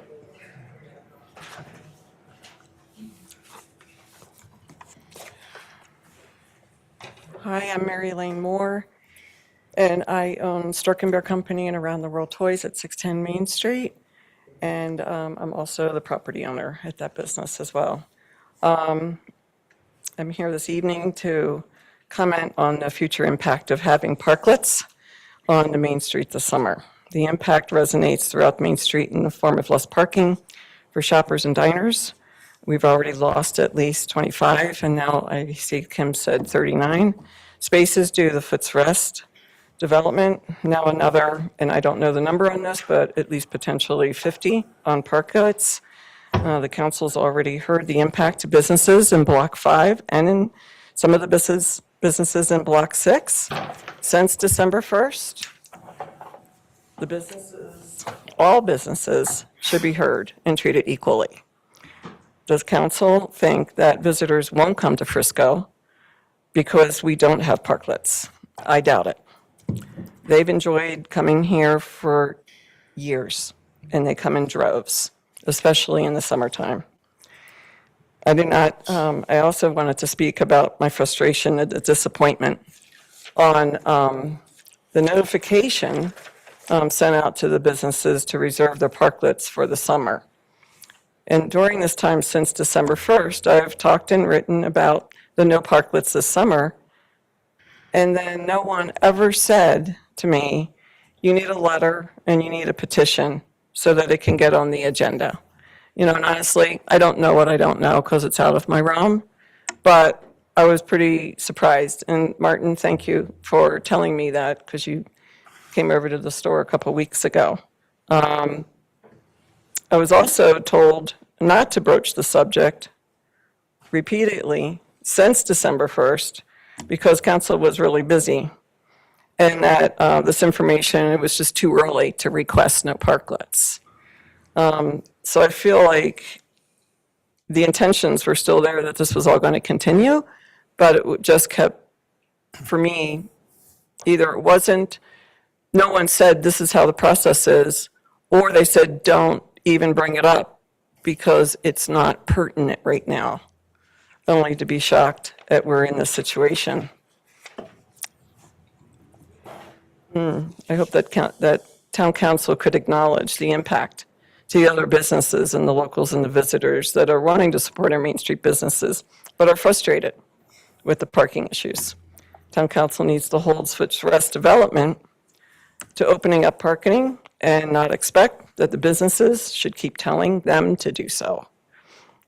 This is, I feel like, really on the town. They've got to make them accountable.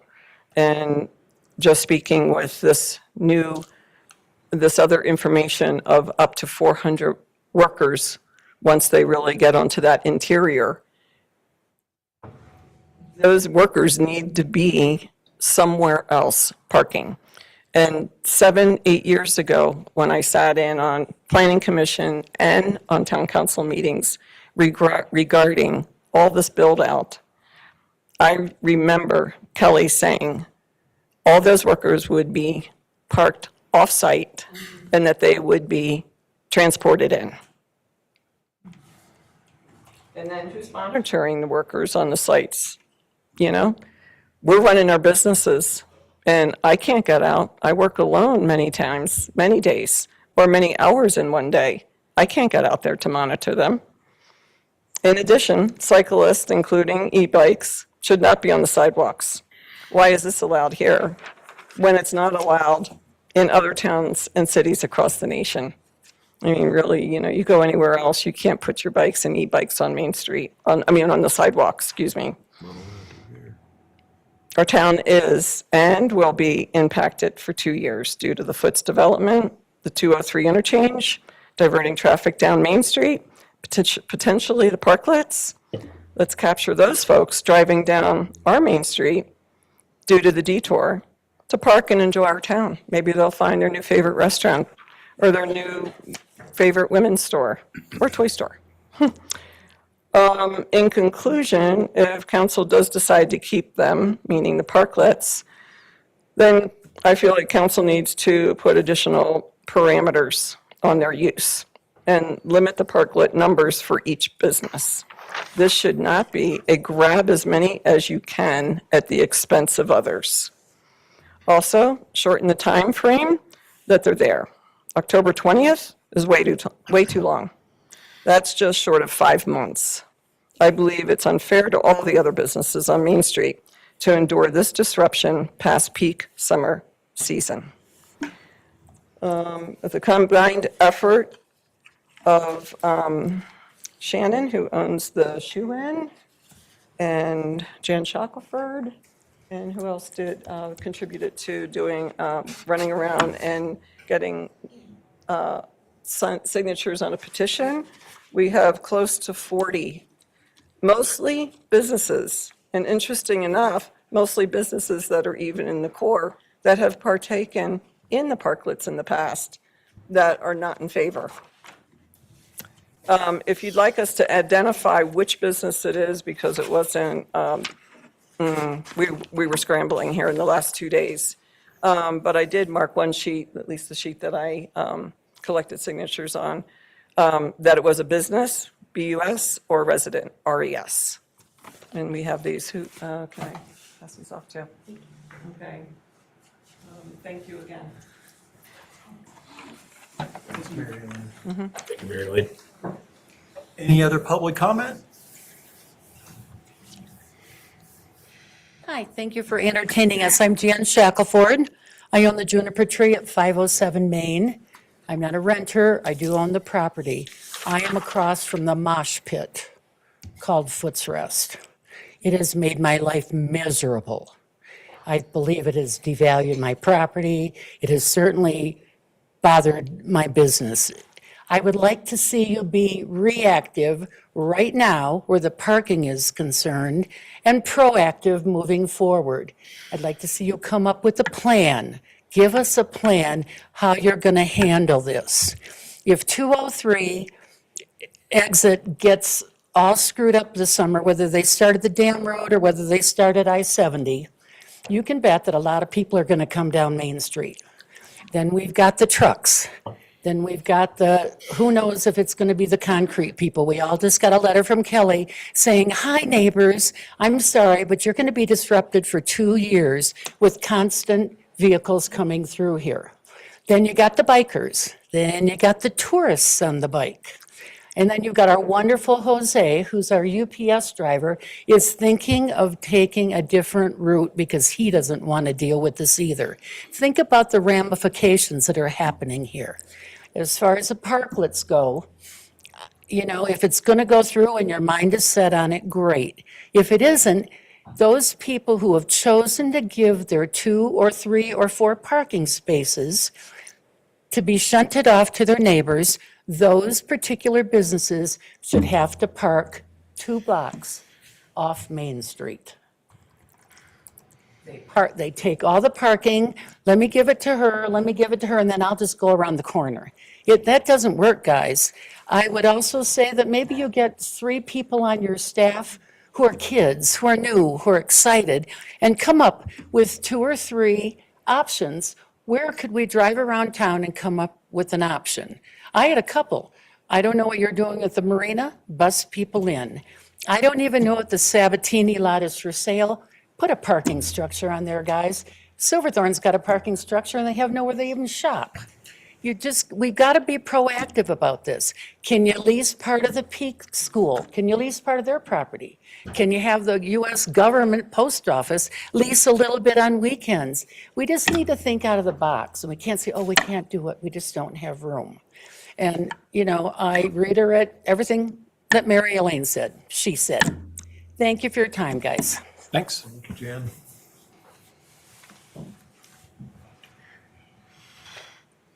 Hi, I'm Lori True, owner of Rivers Clothing Company, and I have 2 questions. Signage for the additional parking, do we have a plan for that? If we are going to be directing people to park somewhere else.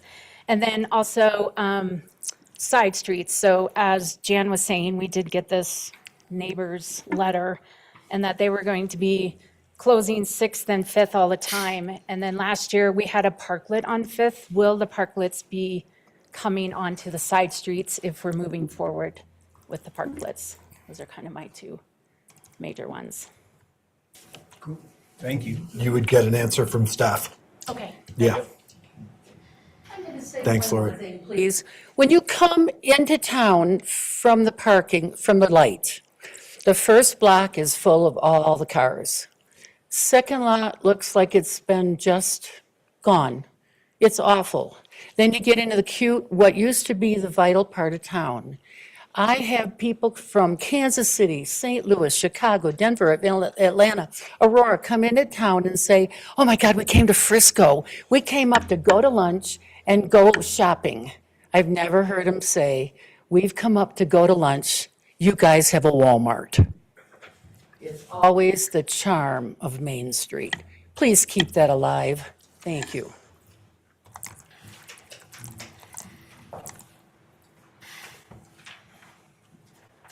Good evening to council. My name is Justin Nearpass Pollock, and I live at 835 Temple Trail over in Bill's Ranch. And I'm part business owner with my wife, Kim, at 507 C Main Street.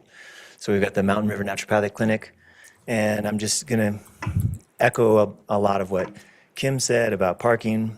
I actually have a picture that I took of unused space that is right in front of Foot's Rest, and if those barricades could be moved around. I'm really glad that safety was addressed as far as like pedestrians walking along that corridor with the traffic. But there's still unused space behind that barricade, and I understand that it's they have every right to build on their property. But as far as the town property, it'd be really great to have at least the 12 spots in that bus stop that are available on Main Street. So, and I would echo what Jan and Mary Lane said about if the workers could be parked over at the marina or the Sabatini lot, that would make it a lot better for the businesses along 5th and 6th Avenue. So I can submit this to record. Yeah, exhibit for potential parking. That's it.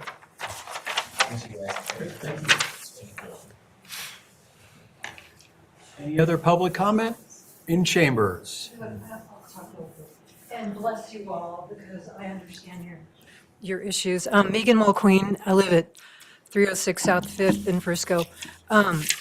If we have to do remote parking, maybe we could somehow try to make it a little fun. I don't want to do that, but if we had like a trolley that came in with people and went to different kiosks or something, so that people didn't have to actually walk. Because I know I have friends who literally cannot walk the 2 blocks away that I live. And they want me to drive them into town. And I feel so bad that there will be people that will be eliminated because they can't walk as far. We want to be inclusive. So if we had something fun, keep those kind of things in mind. If we have to do some things, maybe we can have some fun with it, or even like have valet or something. I don't know, but I don't want to give up, so anyway. And I don't want to give up on you guys either. Thank you. Thank you. Any other public comment in chambers? Any online? Yes, there is. Yes. Hi. Can you hear me? Yes. You can go ahead. Okay, thank you.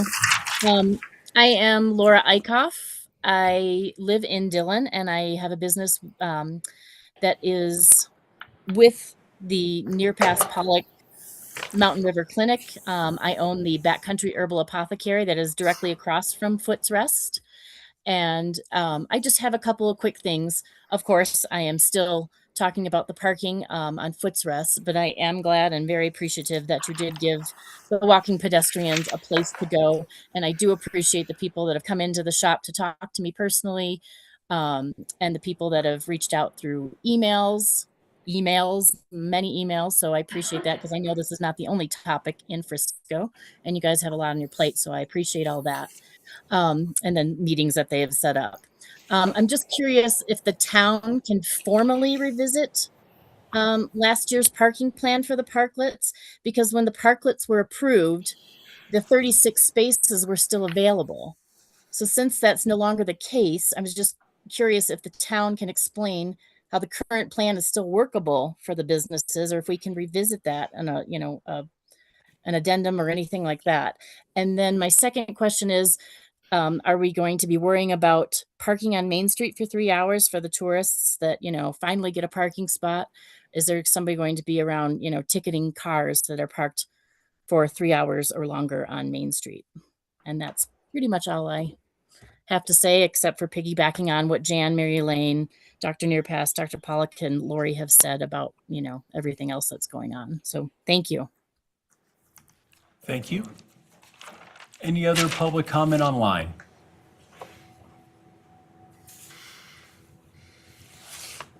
If so, just unmute yourself or raise your hand in Zoom. Not seeing any, Mr. Mayor. Got you. No further public comment online. Any further public comment in chambers? No further public comment. I'll close public comment. Yep. Yeah, the bus. I kind of brushed over that. I don't know if you guys have seen, but the bus stop is really dangerous. Right in the middle of the intersection. So the visibility, I talked about last time how pulling out on Main Street from 6th, the visibility is better now that the walkway's put in there, but the bus is a big issue because you can't see around it. I'm really afraid someone's going to get hit.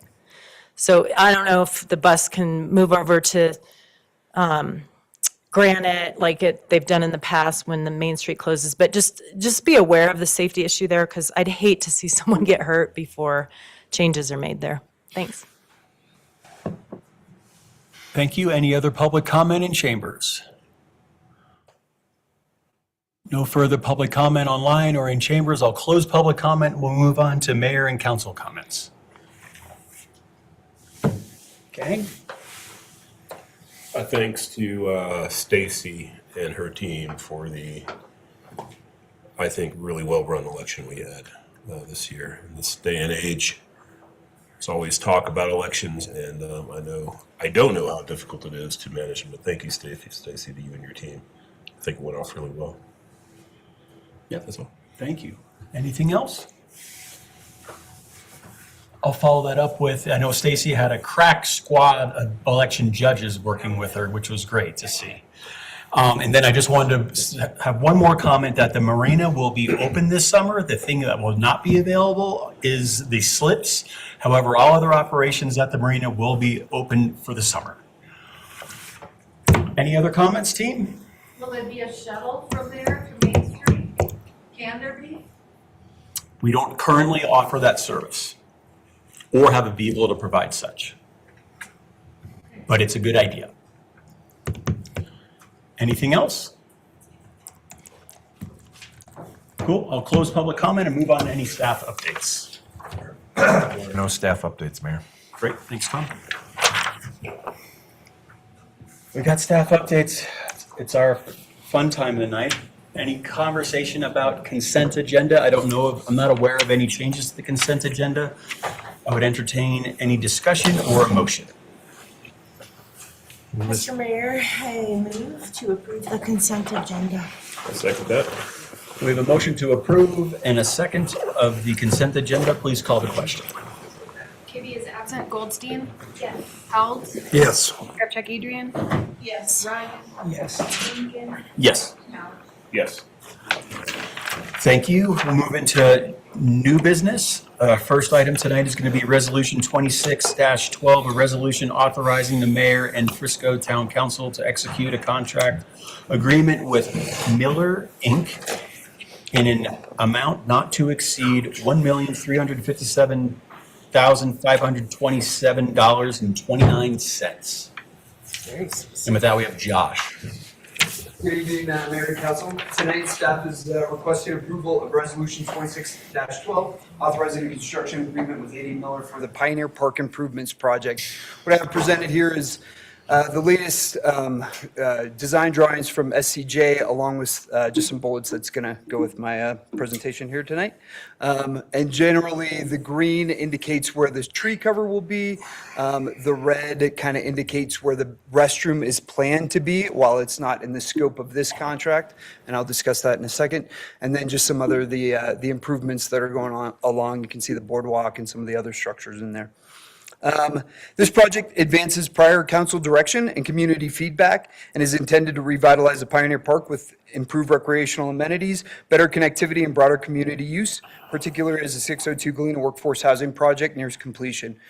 To procure construction services, the town advertised the construction RFP on March 2nd and held a mandatory pre-bid meeting on March 5th with 12 firms attending. Following that meeting, staff and the design team responded to 75 bidder questions, which helped refine the plans and bidding documents before final proposals were submitted. Proposals were due on 26th of March and 7 were received.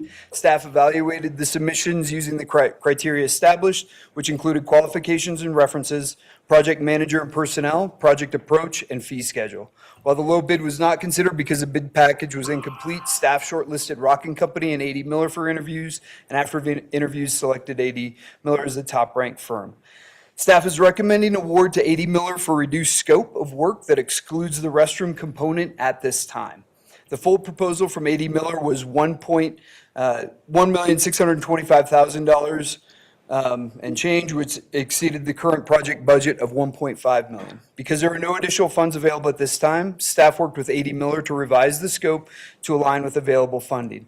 The recommended contract amount is a little over $1.3 million. This reduced scope still delivers the core park improvements, including court resurfacing, playground equipment, walkways, boardwalk, parking, fencing, and other things. Staff is also intentionally keeping the contract amount below the full project budget to account for additional town-paid costs, such as permitting, surveying, and related project expenses. The recommendation to defer the restroom is based on funding constraints, not on its importance to the project. Staff continues to view the restroom as a valuable future component and is actively evaluating additional funding sources, including additional DOLA funding and outside grant opportunities. If funding does become available, staff plans to return to council with a change order request at that time. In the meantime, awarding the reduced scope contract allows the town to stay on track for the 2026 construction season and meet the 31 August substantial completion deadline associated with grant funding. Based on A.D. Miller's qualifications, prior successful work with the town, and their ability to deliver the project on schedule, staff recommends approval contract as presented. I'm happy to answer any questions if you have them. Great. Thank you. Any questions for Josh? I guess I'm curious about I don't know, for the amount of money that's going into this park. I'm just wondering what the most expensive things are to, like, how do we just not have the money for the restrooms, I guess? Like, I'm just trying to. So the restroom came in at a little over $250,000. And as part of that, we're looking at additional pricing options with A.D. Miller to reduce that scope as much as we can, while we're also seeking additional funding. So exact pricing of a flushable toilet restroom, we're still kind of working through those issues, and it's in order to keep us on schedule for this construction season as well, in order to meet some of the other grant deadlines that are associated with this. Yeah, I get that. I just feel like for $1.3 million. I guess I'm a little baffled on how it costs so much. I mean, of course, I don't live in that world and I don't know what things cost, but anyway, it just hit hard.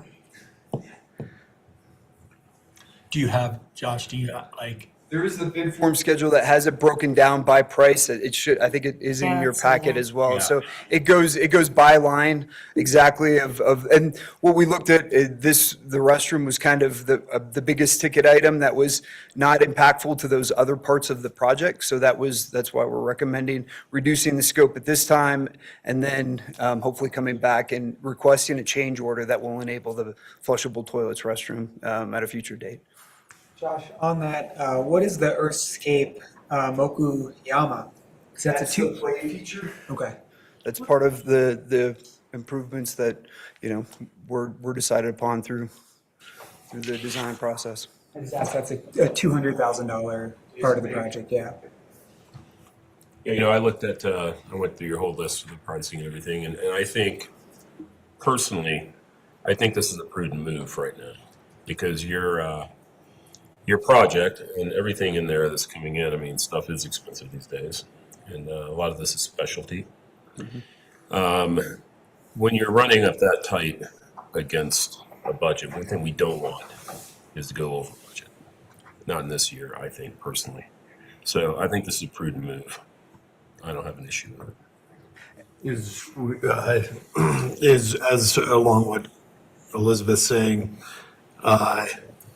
would we be more apt to cut back on like the play area and whatever else to get a bathroom? Like, is this what's important? I mean, isn't it a little too late? I mean, what the playground, like, I guess I don't know exactly what that is. Like, when we say playground? It's like a Japanese wood feature Oh, playground. So I will say with that feature, there are long lead times associated with that because, for ordering. And then just with any play structure, we want to make sure that we're getting them through approved vendors for a safety aspect as well. So there's a long lead time for a lot of those products. So that's kind of, and then if we are doing a built restroom, that's easier actually to procure in terms of schedule as well. So we were kind of considering schedule along with costs in order to try to deliver as much as we could with the initial scope of the What's the project. start date right now for construction optimally? Well, we're still working on, we need 100% construction design before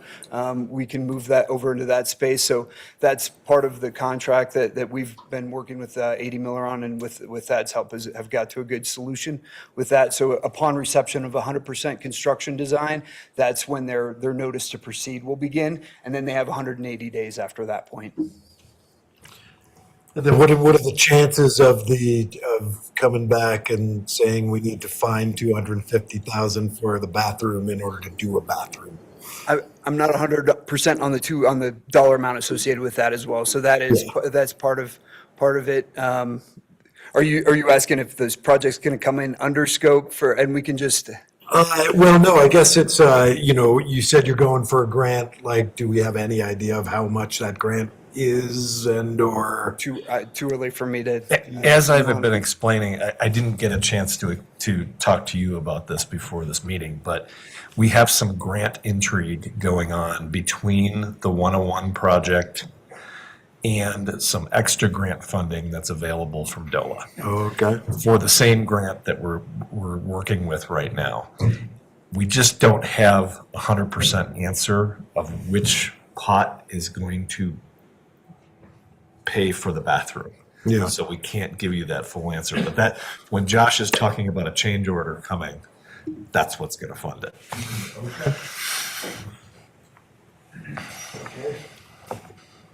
Yeah, I mean, I'm very hopeful that we will be able to put in that change order. And again, I really understand the positioning here, but I'd like to see bathrooms out there too. I know you do everything you can. Yeah, I guess I'm just bummed because I thought like this is doable. Like, how hard can it be? Yeah, bummed and sticker shocked. Yeah, just like, I just want it all to be there and happen. Any other questions? Comments? We'll close We should open for public. council comments. Yep, I'm going to open up for a public comment and then come back for more comment, and then we'll take a vote. Any public comments in chambers or online?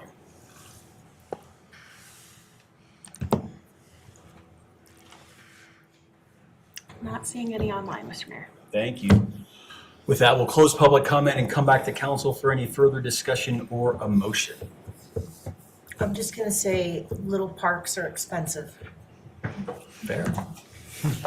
And then, Mr. Mayor, I make a move to approve resolution 26-12.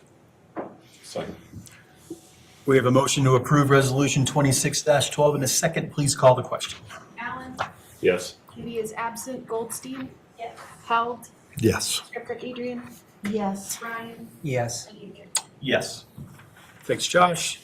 With that, we'll move into agenda item number 2, which is first reading of ordinance 26-10, an ordinance amending chapter 171 of the Code of Ordinances of the town of Frisco, Colorado concerning water by amending Article 5 thereof concerning water conservation to add authority for the establishment of water usage restrictions based upon below average snowpack or precipitation or above average temperatures or combinations of such factors, whether existing or anticipated.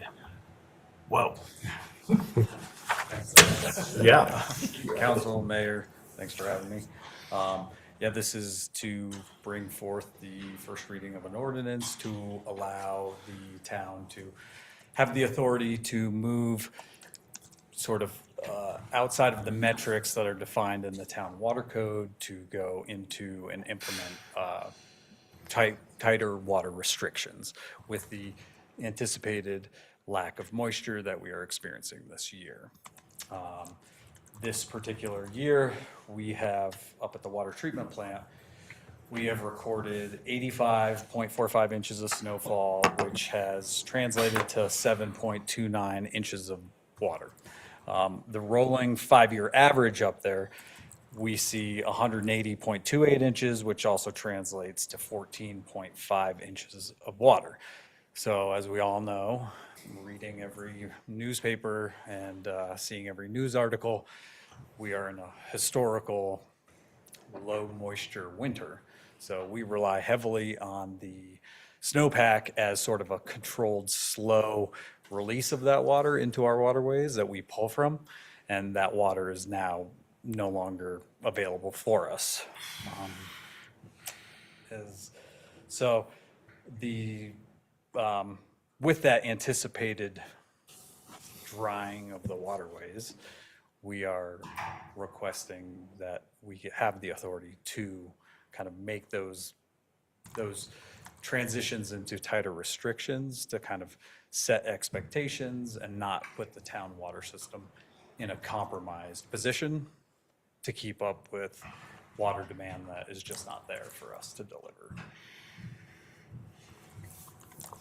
Gotcha. Any questions, team? Ryan, what are the chances of like North 10 Mile running dry? Very high. So the USDA did just come out with a map at the beginning of April. Our particular region and the headwaters, we have 24% left of our snowpack. They also are monitoring and combining all the data for the stream gauges. And right now for the April 1st reading, we're sort of at the end of the historical June timeframe for those in-stream flows. So this is happening. It's may not be here right at this present moment, with the precipitation. Our creek flows today are fine, but in a few months from now, I anticipate us, we're seeing the stream flows. We started to see runoff a month before we saw it last summer or last spring. And last spring was just a little bit earlier. So the trend line is pointing quicker and quicker. This water is actually kind of passing us by rather than that kind of gradual, slow kind of release into the waterways. So our first concern as a water district is we won't have enough water in the creek to maintain the bypass quantities. So we'll have to turn the water plant off. And at this point in time, we only have 2 groundwater sources. So the biggest concern is that we're gonna over pump those. The aquifer should be able to keep up. It's the infrastructure, the pumps. We don't wanna overwork those. So it's kind of like the thesis on why we wanna have this option of authority available to us.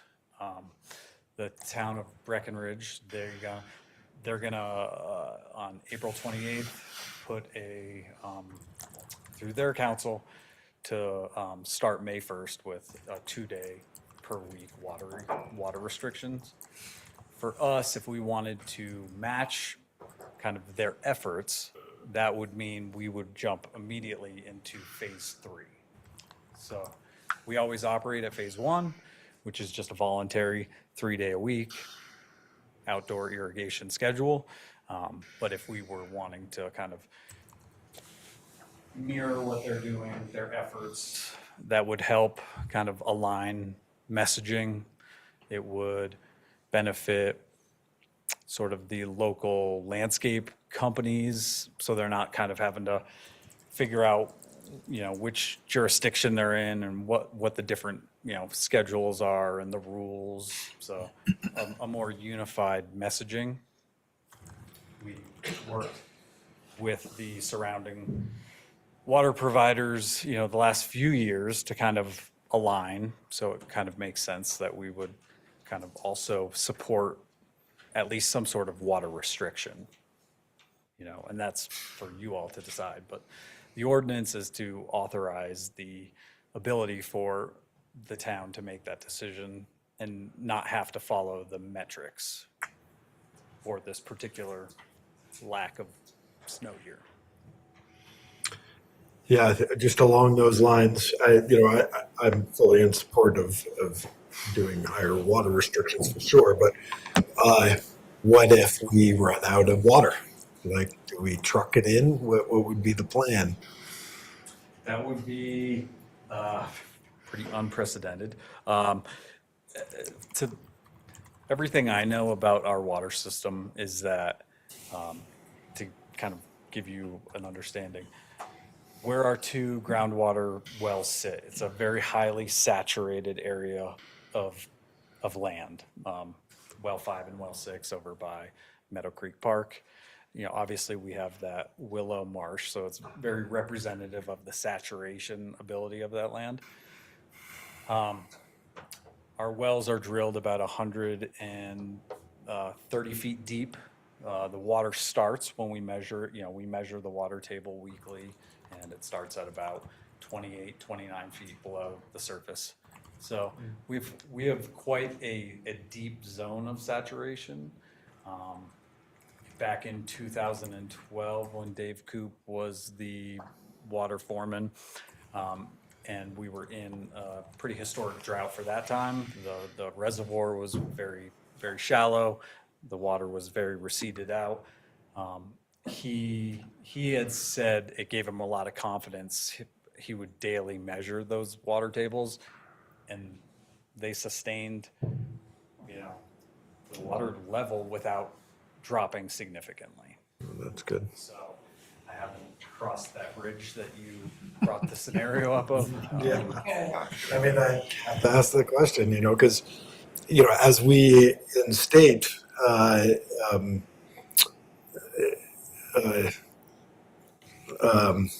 what are we instating here? As we instate conservation methods, we kind of have to know where the end of the road is, or, what are we going to consider for enforcement and whatnot, because we're going to have to be really stringent with enforcement and all in order to.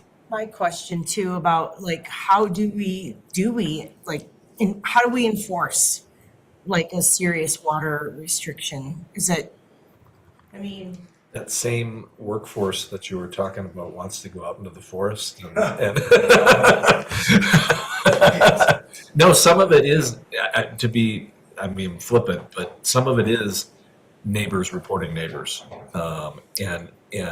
or keeping each other honest as townspeople. But we've got a lot of properties that are unoccupied too, that are running sprinkler systems or something exterior, right? So we're going to have to. We probably haven't given that much thought up until this point, but we do have enforcement methods. To give you one example, when we went into stage 2 restrictions last summer, the 2 weeks leading up to that, our water production daily average was at 1.1 million gallons, and the 2 weeks after the phased restriction went into effect, we lowered our production 220,000 gallons per day. And it continued to decrease, the following month afterwards. It was at 666,000 gallons per day. The month preceding it was at 1,089,000 gallons per day. So there wasn't a lot of enforcement. There was a lot of messaging. And I think people got the message and took the action to adjust, and that was just down to 3 days a week. So we can see a direct impact when this goes into effect. Cool. Yeah, the water engineers were saying that conservation methods work. Well, and we have the benefit that it's happening all over the state as well. I mean, if you're not hearing the message, you're just not hearing. Fire. So I can't do the water gun brigade for wildfire. Be the wild. I'll sign up. Boy. You gonna sign up?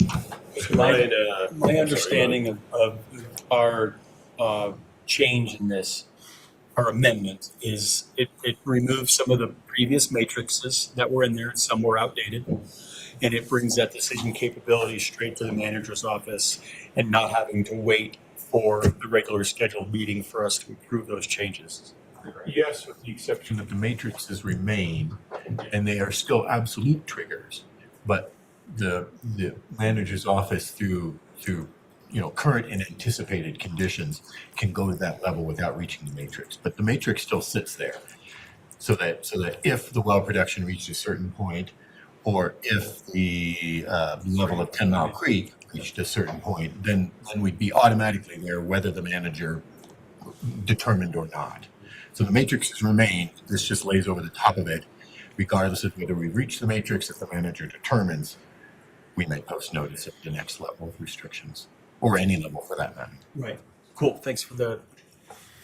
Wasn't sure where those landed. Thank you. And then just my other comment would be is, as the town has in the past, as the biggest water user of the system, setting the example for the rest of the community and perhaps getting that word out. I don't know how, I don't want to get involved in your guys' decisions, but publicizing your efforts to conserve water, to set the example for the community would be a desire of mine. Well, the great thing is that we have contact with all of our water users. So it's one of the easier things to do. Ryan, thanks so much for being the caretaker of our most valuable resource here. I appreciate all the information and knowledge that you have. It means a lot to us. Comments, questions? Great, we'll open it up to public comment in chambers. Any public comment online?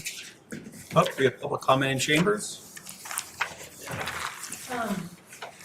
I don't know whether this is possible, but I think that rather than getting a quarterly statement, it might be good to get one once a month so that people can be continually reminded that way as well. I mean, I'm always wondering, it's a long time in between statements, and I can't go back and fix things before it's too late. So I would love to get, if maybe you could like have it for specific, if people requested it or whatever, I would even pay an extra $10 or whatever to get that kind of a feature every month instead of every 3 months, because that's the whole summer right there. And that, I can't wait that long to save, I want to be doing it now. So, thank you. Great, thank you. Any public comment online?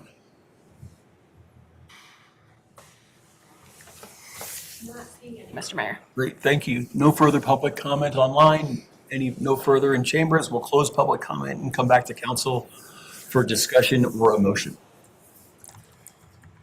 Mr. Mayor, I move that we approve the first reading of ordinance 26-10. I second that. We have a motion to approve ordinance 26-10 in a second. Please call the question. Inkin, Yes. Allen, Yes. Kibbe is absent. Goldstein? Yes. Held? Yes. Skrupczyk Adrian? Yes. And Ryan? Yes. Great. Thanks. Thank you. Thanks, Ryan. Yeah, thanks, Ryan. We'll move into our old business agenda item number 1, which is a second reading of ordinance 26-08, making supplemental appropriations to the 2026 budget. And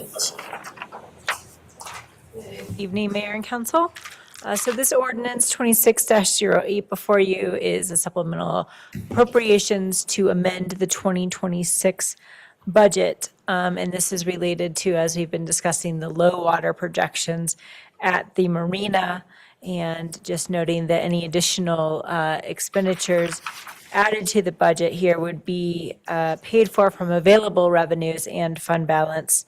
And this includes the Marina Fund as well as the Capital Fund and the subsidy to be provided from the general fund. And with that, staff recommends that you adopt ordinance 26-08 on second reading. And I'm happy to answer any questions. great, thanks, Leslie. Questions for Leslie?